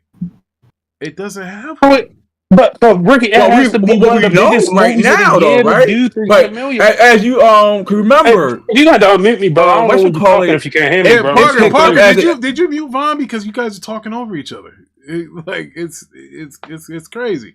Look, I don't know what kind of personal stuff you got. You got to unmute him for now, so you guys don't talk over each other. because then we can't have a conversation. But what Vaughn, I don't know what Vaughn was trying to say, but I think he was saying something about. I was just saying why are you setting yourself up for failure like this? Why do you? It's not gonna be the biggest movie of the year. 300 million makes it one of the biggest movies of the year. It's not gonna be that. You gotta set that shit. There was only 3 movies that did 300 million. It was Minecraft, that was Lilo and Stitch, and it was Jurassic Park. And believe it or not, you think this is gonna be the biggest movie? And not only that, Vaughn, those movies opened to 300 million, and they might not even hit $1 billion. I think a Lilo and Stitch got a chance. I think they're gonna leave it. Minecraft is done. Minecraft, that thing is done. But Lilo, let's see where Lilo and Stitch is. Let's see where they're at. But I said this though. I said I wouldn't be surprised if Superman does 300 global. Lilo and Stitch ain't gonna make it. They're at 976, and it's losing sale. It's got no wind in this. Lilo and Stitch is, let's see, Lilo and Stitch is about 24 million away from $1 billion, and it's only got 2,560 domestic theaters. Unless that shit's opening up somewhere in the Pacific. I think they're gonna just leave that shit. I think they're gonna just leave that shit to the theaters until it don't make nothing. Yeah. Because bro, look at the movie. Listen, what we're finding out now, and How to Train Your Dragon can be one of those kind of tales to that. These movies don't last long in the theater. What's would have made? It would have kept making more money. They just cut the legs off by fucking announcing they release it next week. Now listen to this. Look at this. Now, this is why I don't think it hit 500. Mission Impossible, The Final Reckoning, did 576. But look how heavy internationally that is. If your movie is not good overseas, you ain't hitting 500. And Superman's got an Asian problem right now. And can we stop with the review shit too? The reviews, them good reviews don't really mean shit. Well, no, they don't. Look at Jurassic Park reviews. That shit don't mean nothing. The toilet, and look at Thunderbolt's reviews were good too, and that couldn't. Yeah, that shit don't mean nothing. Even I don't mean to bring Man of Steel. Man of Steel reviews wasn't the greatest. It's still the Oscars Superman movie. They were terrible. That shit don't really mean nothing. They were terrible. I didn't. J-Biz, I didn't see any Lilo Stitch. So Manhattan, let me ask you this: since we heard what Parker said, do you think Superman has a chance to hit 300 million this weekend? I don't know about 300 million. That's Parker. This is Vaughn might be right about toxic positivity. Is that toxic positivity, man? Y'all don't want to take. Y'all don't hear no critiques at all. Well, who's y'all? Hold on, Vaughn. I don't mean you. I mean like these guys that's hyping the movie up, bro. This movie's not perfect. I would agree if Jurassic Park had a drop off. Damn, that shit, motherfucker just came in, just still did 11 million. That's strong. Like you can't deny. No, they did 13 yesterday. They did 13 with $5 tickets, bro. With $5 tickets, you can't scoff at that, bro. Like you just can't. As much as I would want to believe that, but I can't really scoff at that. 13, that still got legs, man. They shouldn't have released Superman in the summer. They should release it in the spring or in the winter. I don't know why you got to keep it away from Avatar, but you could release it. How do you think Batman vs Superman made all that money opening week? That shit released in March. Nothing was out that month. Nothing was out. Yeah, came out in March. I'm gonna tell you once. I'm gonna tell you. And there was another movie. Oh, the Batman released by itself in March. There was nothing out. Yeah. Why go compete with bigger?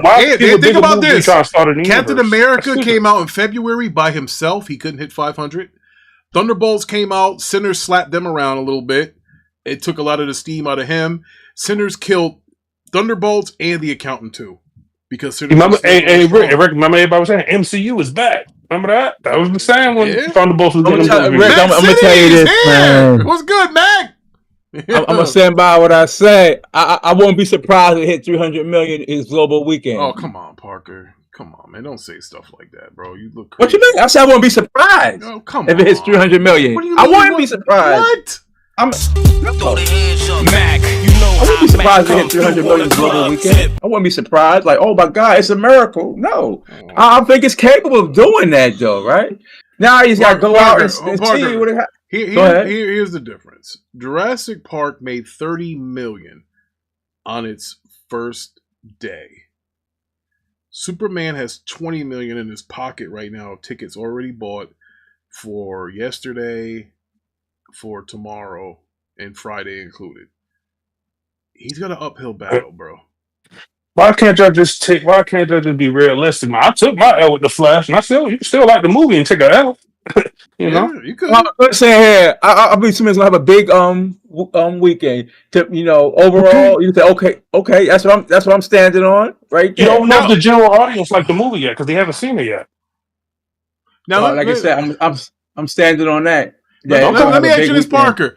Now, is it an L if Superman comes out and him and Jurassic Park are tied for like $80 million for the box office for the weekend? Is that an L for Superman if they're both at like? I mean, I don't see that happen. I don't really see that happening, right? Because it's already got at least $20 million in the bank right now. Jurassic's got 60 in the bank right now.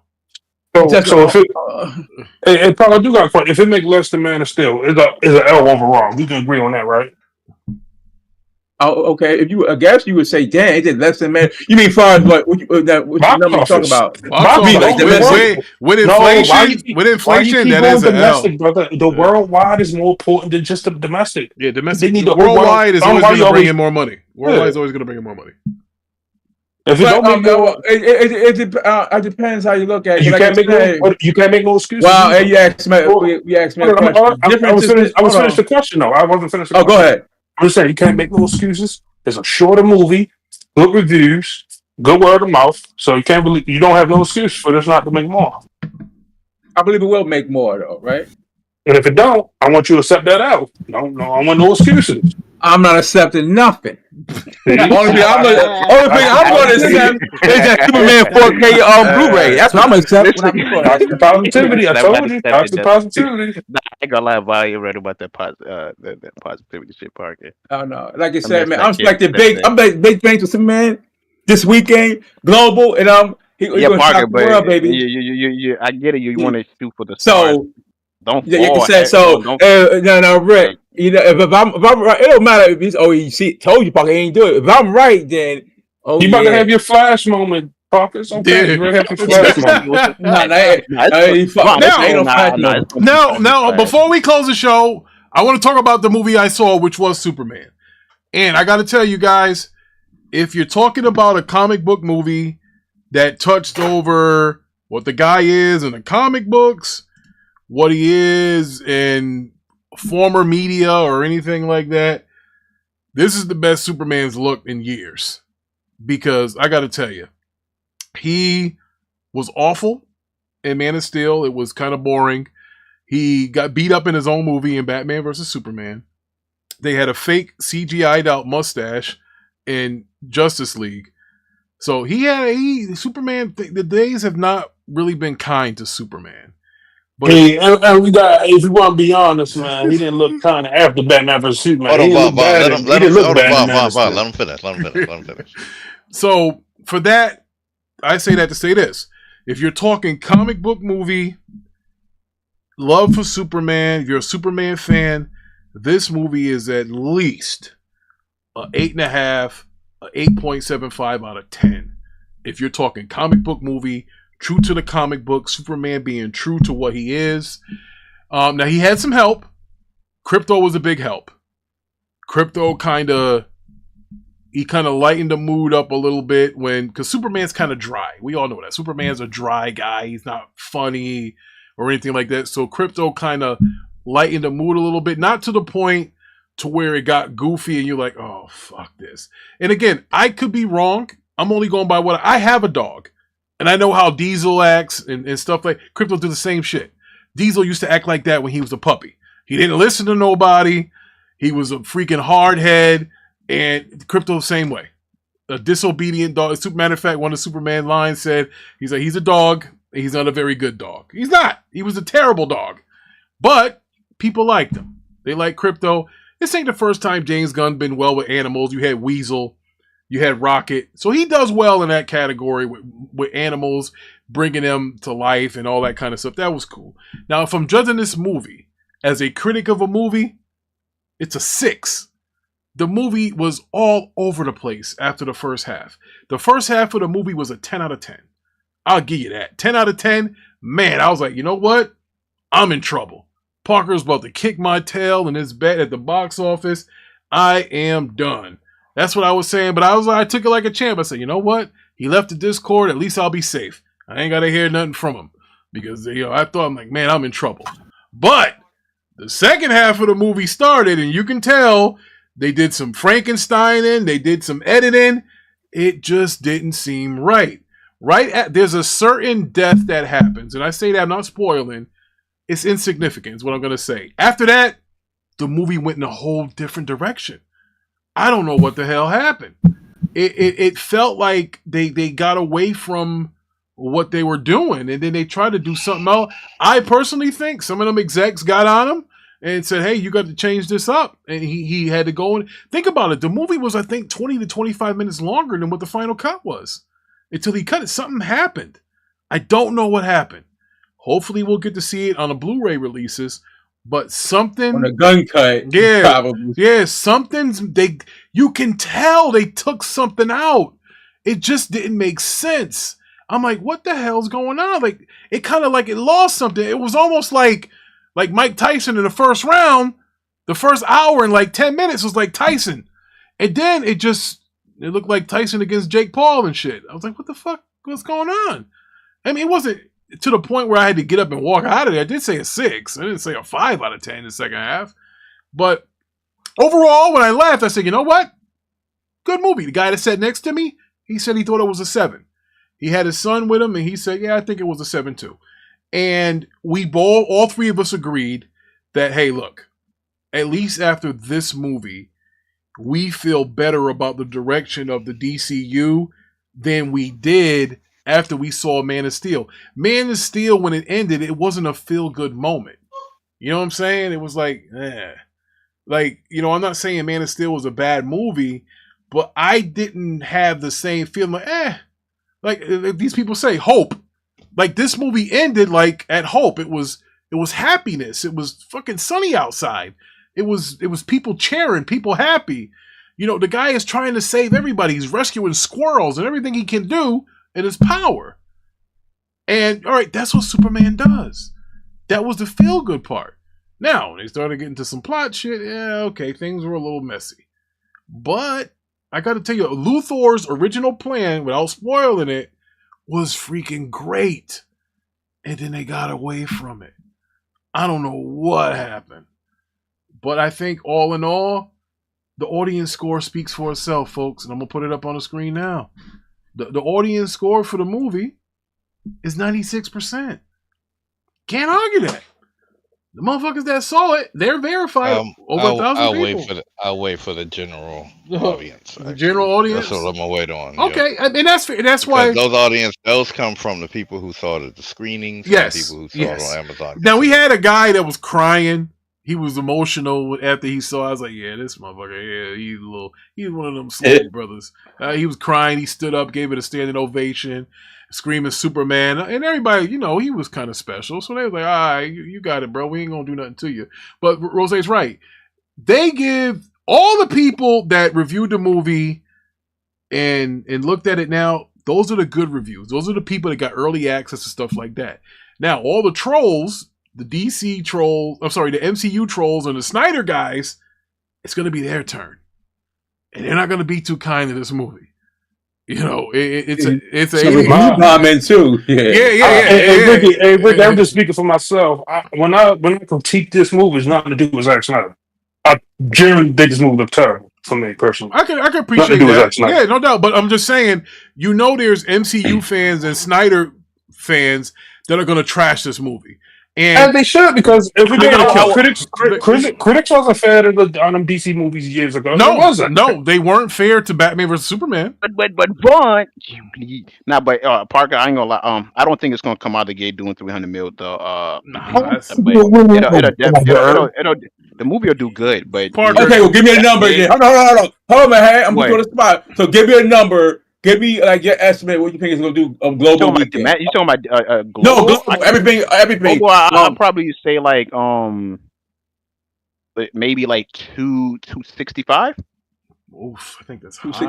Or 250, 260. Yeah, so like max, I think like 230 or 250. So yeah, so like I think even 220, 220, 225. There's no, you can't. Listen, I'm not saying. A questions for Ricky, man. The math isn't there. Where are y'all getting this from? We just showed you. Ricky, can I ask you a question about your reviews, Ricky? Yeah, sure. A couple months ago, like January, all the rumors about some of these screeners not going good for Superman.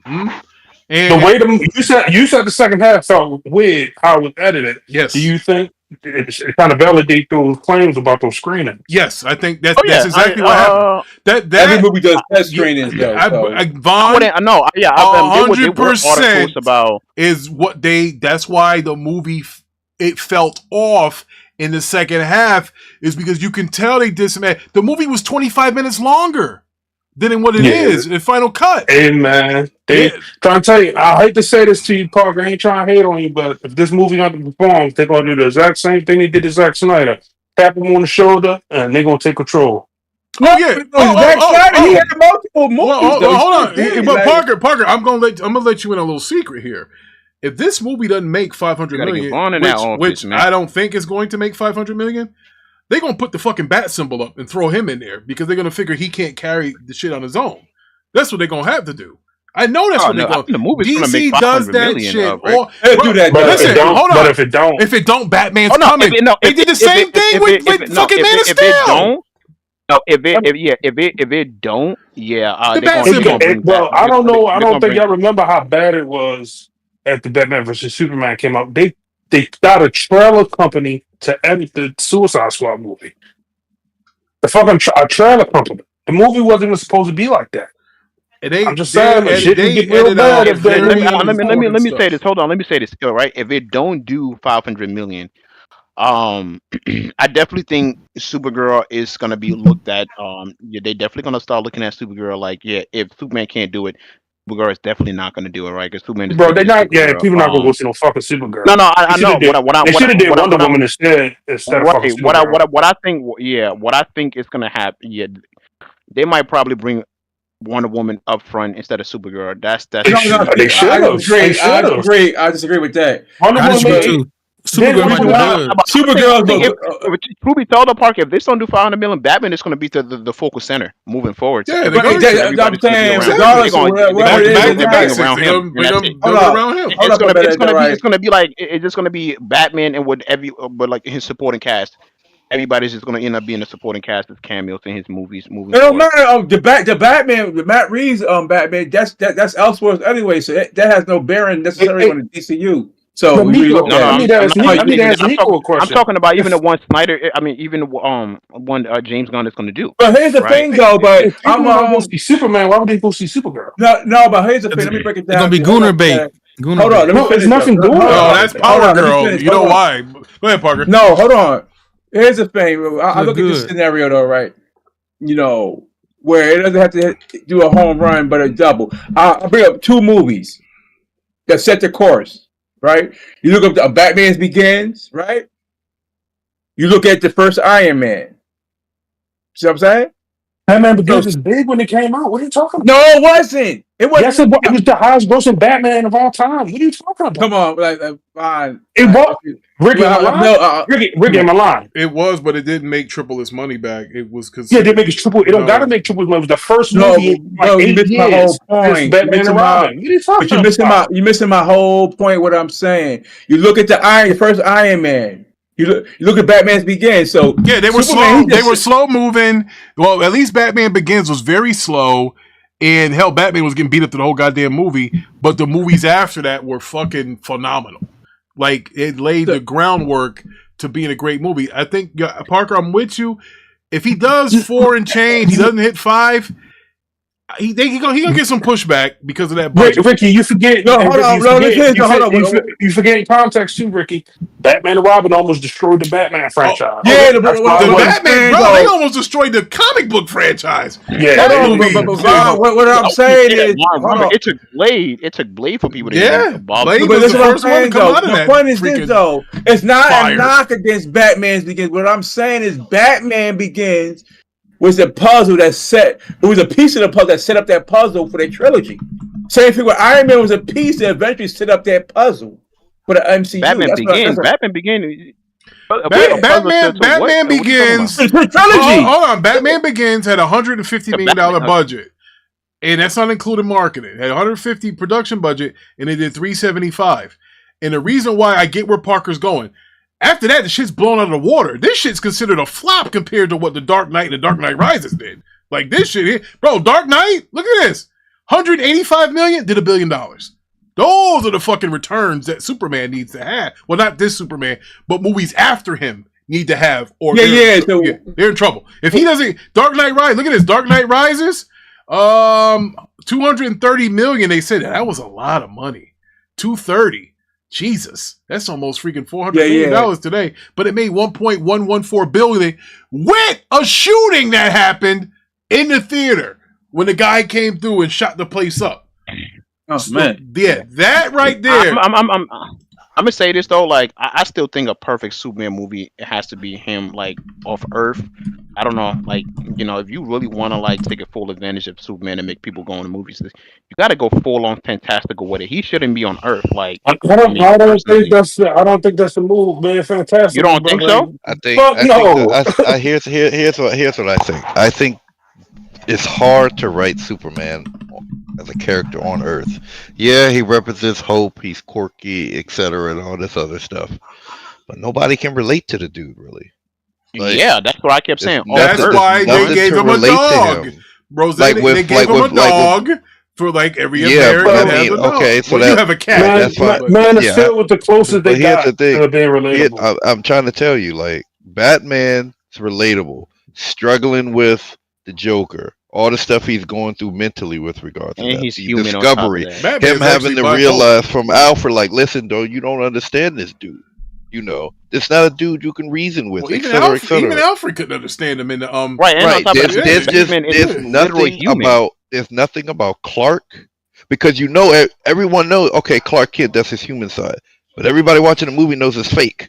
It's a front. Right. There's nothing relatable to this character. I can't relate to Clark because Superman just put on a front trying to hide his identity the whole time. I can't relate to him as a Superman because he's just stronger than everybody and can do everything. So yeah, he might represent hope and all these other things, but on a human level, no one can relate to that character. And that's Superman's fundamental problem. And that's why I said, like, it has to be off Earth, like, because as long as you're trying to write a movie on Earth, a bunch of like politics and stuff, it will never work. It has to be like off the planet somewhere else, like where he can be Superman.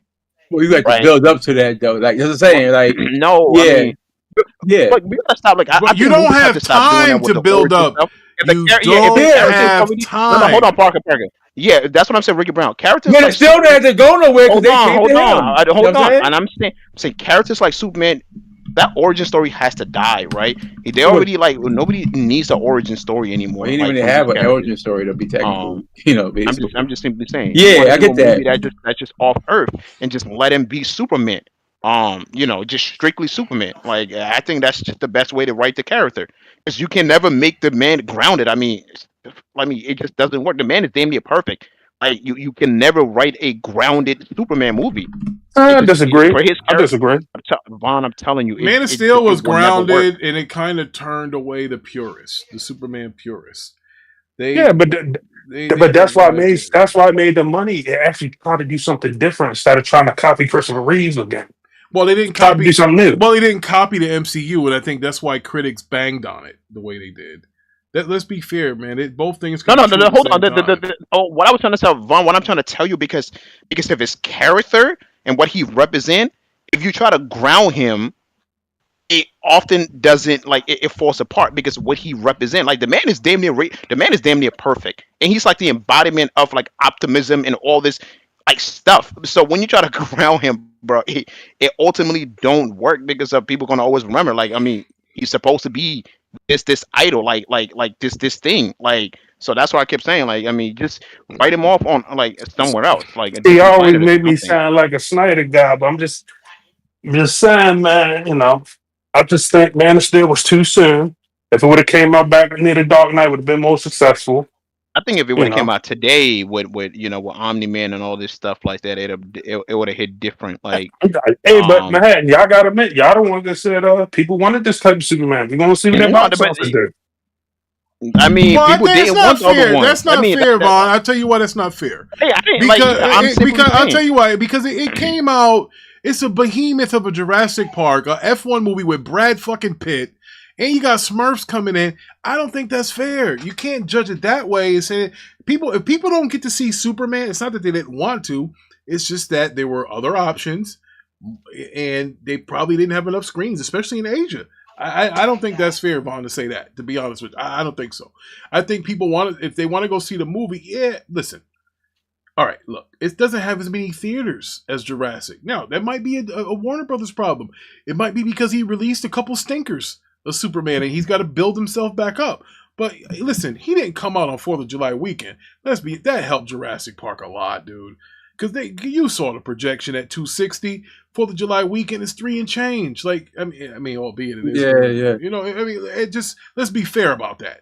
It does, the timing that it came out is a little erratic. You're right. They probably should have postponed it or put it out in March or something. You know what I think, Rick? To me, I look at it being a success in a way that it restored the DC name. Yeah. Superman. Parker, I gotta agree with you. I think more people felt positive about the DCU than they did after the Man of Steel. That at least that I talked to, that I saw it, and they all had Superman shirts on. They didn't have red and blue Adidas on, but they all had Superman shirts on. Oh, for the record, I don't got red and blue Adidas. Well, you were looking for some fuck, nigga. No, I wasn't. No, I was looking for a different shirt because I got some different color Adidas, but that's not even here or there. You know, what I'm saying is, I think what James Gunn, what he accomplished, which I know he's not talking about, I believe he, in a sense, revived DC.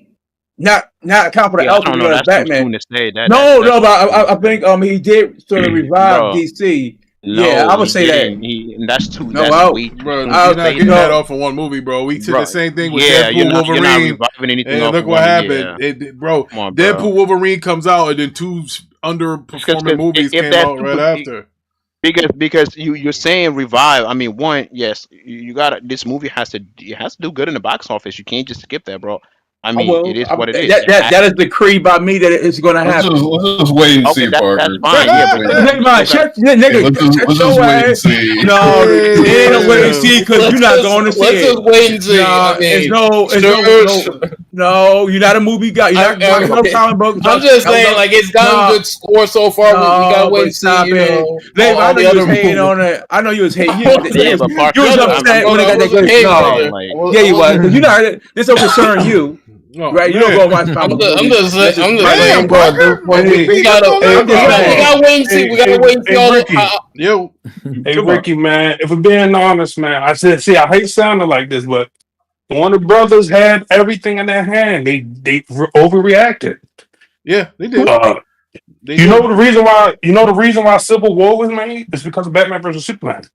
That wasn't really supposed to be Civil War until Batman versus Superman got announced. I don't know if y'all know that. But yeah, I didn't know that. I know. Yeah. They saw Zack that. Snyder was the first one. He was the first one to introduce the multiverse also into the superhero movies on the big screen. Yeah, Warner Brothers overreacted chasing Marvel. If they would have stuck to that guns, they would have. Warner Brothers would have outlived the MCU. We saw that with the Justice with the Snyder cut that it was a way better movie and that they should have just left it like it was. And Batman vs Superman was a good movie to direct. They didn't think that a 4-hour movie was necessary. That I mean, probably not. No. That's not why I got cut. Hold on. That's not why I got cut down. They could have simply cut that movie. They got a new director in there. That's not why I cut down. He had some type of emergency that caused him to have to step away. His daughter died. His daughter committed suicide. Then they cut it down. That's what happened. if they were No, smart, they didn't. Hey, Rose, they didn't only cut it down. They reshot the movie. Yeah, right. If they were smart, and the guy that did it did Age of Ultron, so it was Batman. like You saw the Whedon, difference. I believe. Yeah, Josh Whedon. Yeah, No, that whole scene where he's sitting on Wonder Woman's lasso, talking about how pretty she is. Yeah, you know Snyder. Yeah, come on, bro. Fucking weirdo. Yeah, in the scenes, and they did a comparison that they show when Ben Affleck is fat in the movie and when he's like skinny, when he lean. Yeah, and it's like there's scenes when he's fat in the movie, like, and scenes when he's if skinny. they were smart, they could have cut that movie into 2 parts, like part 1 and part 2. Like if they were smart, that 4 hour, you could have just cut that into like 2 parts, 2 hour each. I blame the movie. I blame the critics. The reason why the movie. You know what? They could have released Justice League into a 2-part movie. Shit, they did it with the Harry Potter. That's what I said. Yeah, it was 4 hours. You could have. Y'all hate to hear, but none of the DC movies when Zack Snyder was in charge flopped. None of them. Uh-oh. Name one. Hold on. Listen here. But I think the issue was they got too concerned with, like, 1, Rotten Tomatoes, and 2, because Marvel was ranking, like, they saw those billions Disney was bringing in, and they was like, what the Pods versus Superman. Batman vs Superman did underperform because we got Batman vs Superman should have made over $1 billion, but it still made them near 900. Wonder Woman made 800. Yeah, Suicide Squad made 700, almost 800 million, and he was gone after that. So anything under him didn't flop. Yeah, he had nothing to do with the second Wonder Woman with Arrow. He wasn't around that up. But you know why Wonder Woman 84 wasn't good? She got Zack Snyder out of there. Zack Snyder helped with the story for the first one. Yeah, that was Patty Jenkins all on her own. She went rogue. Yeah, she went. And guess what she did? The same thing James Gunn doing right now. You know what he doing? You know what she was trying to do? Be like Christopher Reeves. She wanted Wonder Woman to be like the Christopher Reeves movies. And that's why it wasn't just like trying to be like Christopher Reeves. So like a lot of people say that it was more. I got comparisons to the Superman animations though. So that's why do they keep chasing this old ass Superman movie? What you talking about? The comic book movie. You know what it is? You don't know. No. I'm right though. Like they keep chasing Christopher Reeves because they use Christopher Reeve. Like every time somebody hear Christopher Reeve, people get hype. I feel like it's getting to a point they just use this idea, like if it's I hate to tell be like Christopher Reeve, it's going to be a hit. People don't give a shit about Christopher Reeves no more. Yeah, that is true. They do. But I will say this though, he's the best. He's the best Superman since Christopher Reeve. I would say that. Like definitely Clark Kent. Because listen to me, I think that my man, what's her name? Henry Cavill, he played as Clark Kent the same way he played as Superman. I thought he played the same way. This guy here, at least his Clark Kent was a little different. I told you he had more acting range than Cavill, though. He played the same way. Like you don't know that. You don't know that. You have no idea of that. Act. He was directed to write the act. That has to do with the writing. Otherwise, like that. I watched Harry. I seen Henry Cavill before Superman. So hey, Rose. You remember that thing I sent you? Yeah, I remember. That I ain't gonna say nothing, but it was 100% real. Everything's in it. That's all. Well, I'm gonna find out tomorrow. That was really monkeys in there. Ricky confirmed it. It was, bro. I swear, everything that Vaughn hold on, we live, right? Yeah, we live. Yeah, I ain't gonna say it, but that was true. All of that was true. I was like, damn. I was like, they was right about that. I was like, so Parker, I remember you told me that don't necessarily mean it's true. No, I'm saying, Parker, it's true. It's damn true. It's there. Oh yeah, it's true that I'm going to see Superman tomorrow. No, we're talking about. You know what we were talking about. I don't remember that. What was in there? It's there. I don't remember that. Okay, I didn't hear about that from the people that watched the movie. I saw the movie. Oh, the spoilers and all that stuff. They didn't show. I didn't see no Curious George. Hold up. Do you need me to remind you of what happened? I ain't gonna spoil it because you already saw what was written. The whole thing about those things on the internet, writing bad stuff about them. Yes, it's called #SuperShit. That's where that came from. Okay, so what was it? Oh, so was it people or Curious Georges? Curious Georges, like about 100 of them. I ain't see that though, but we'll see. Yeah, well, you'll see. It's like 100 of them sitting there, like typing, going, like typing. Like I was like, what? Hold on. How Parker arguing with somebody that's seen the fucking movie? I know, right? That is crazy. Yeah, they were sitting there yelling. Yo, he was yelling and they were making those like 1,000 Michael Jackson bubbles like on the computer. Like I was like, what? And yeah, that was true. I was like, well, damn.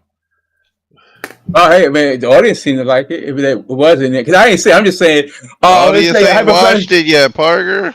Okay, whatever. I'm not going to take what you say serious though. What you mean? They'll come out till tomorrow. Well, hold on. Let me say this. So, well, I can't say this because Parker is going to be different. I mean, because I know that what's his name was hype, but Angry Joe he ended up like giving it 6 out of 10. Like, so and get a 2 out of 10. You gotta watch it for yourself, and then I'm going to see it tomorrow though. Yeah, but then again, I'm not going to ask you what you're going to give it though.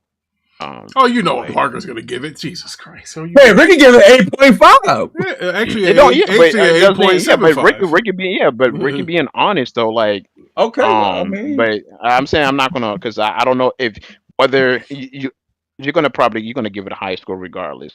Yeah, he is. So, especially after I know what he likes. I know what he likes, and Parker's gonna give this movie a 10. He's gonna give it a 10. Watch. Yeah, I say. As Ricky was saying, I'll be honest about it. Like like I said, I'm hype. Bro, if I'm giving it an 8.75, you know he's giving it a 10. Like, come on. You saying Ricky gave it like an 8 point. If I give it a 9, what would you? No. But Ricky did not he didn't have high hopes. He said the. Like, he also said he said as a superhero movie. Yeah, he didn't say as a regular movie. He said as a comic book movie. As a comic book movie, 8.75. But as a movie, if you stick it to the plot, no, nigga, that's a 6. Hey man, can I give you a secret? Hey, Park, I give you a secret, man. The general audience don't really give a fuck about comic books. They don't. Okay. Yeah, that's true. They did. The general audience are not comic book savvy, like at all. I know what some things people are gonna have problems with, and no, there was no woke stuff. There was no GAY stuff in the movie. That stuff was not there. So that didn't come in on the movie. That stuff didn't. So just to let you guys know, it was nothing like that in the movie. Nothing like that. So can't wait. Go there and check it out. It's probably gonna be the tone. It's probably gonna be people's problem is the tone of the movie. Well, hey, like I said, bro, if the I'll let you guys know. If the movie was only an hour long, hour and 5 minutes, it was a 10 out of 10 in the beginning, bro. But then the wheels started to come off, and before it crashed into the wall, it ended and it went out gracefully. It didn't, it could have been worse. I've seen movies endings, just Fright Night 2. I saw that thing. And I'm like, oh my God, what happened? And, just certain movies I remember seeing, and I'm like, the Green Lantern, awful. The second Shazam, Black Adam. Let me think of another one. Madam Web. Actually, I don't hate Craven as much as a lot of people said. Did the CGI look better than Black Adam? About the same. There's one good CGI moment where it's one of his fights. He looks pretty goddamn good doing it.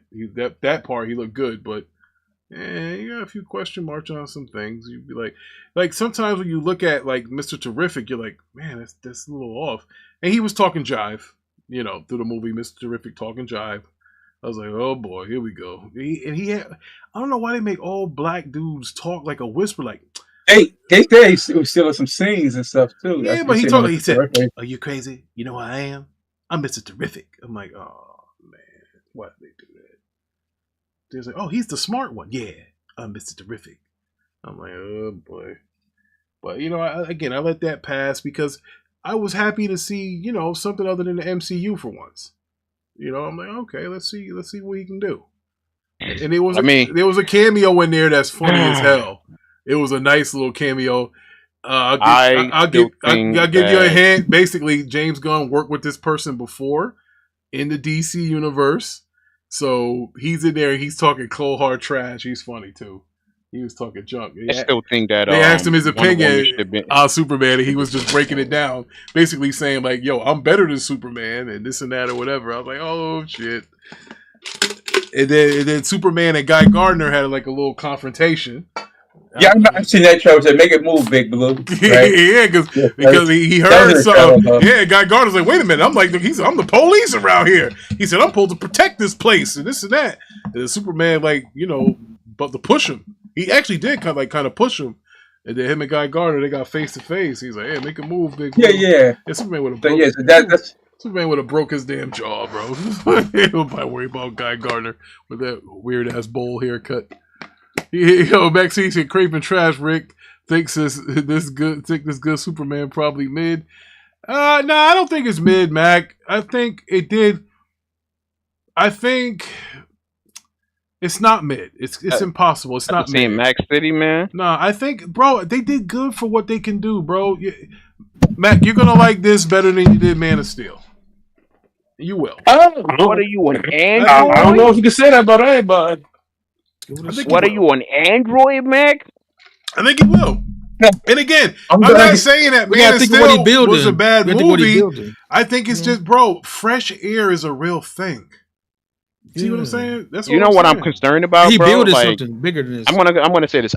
What I'm concerned really is Supergirl being the second choice. Well, yeah, she already came in at the end looking like Lindsay Lohan. No, I know, but I'm saying I don't.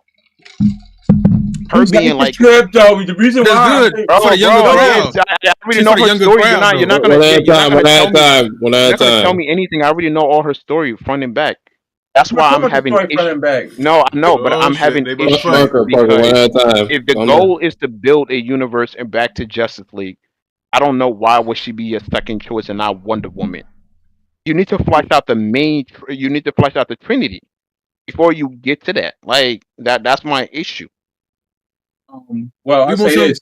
They doing something different. The point is, the reason why that came about, he seen a strip from that lady, I think, Anna somebody, and it was so good. Hold on, let me finish though. But it was so good to him. He said, "Okay, we have to go with this." Wonder Woman was not even ready. They just trying to get a strip. Something going with it now. Her stuff wasn't even ready at all. Nothing for Wonder Woman. That's what I'm saying. So that's why we're getting Clayface and stuff. You're talking about the movie script? Yeah, so like he likes it. Once he get the movie script, then boom, okay, he could go forward. So maybe he likes it and stuff. Hey, listen, hold on. Let me think to this. They have nothing at the time. Hold on, listen. I want to thank y'all for coming out. It is 10 o'clock. I got to get up out of here, so I appreciate y'all for coming through. Everybody that joined, shout out to J Biz. I never saw him come through before. Appreciate that. Nico's thumbnail almost got people in here. Yeah, good thumbnail, Nico. Good thumbnail. Hey, I appreciate all y'all, but I gotta get up out of here, man. It's 10 o'clock. I gotta get up and go to the gym. I ain't mad at that Supergirl thing, right? Because if they don't got the script going, and they got y'all for coming through. Rolling, see you guys this weekend sometime. I don't know when. So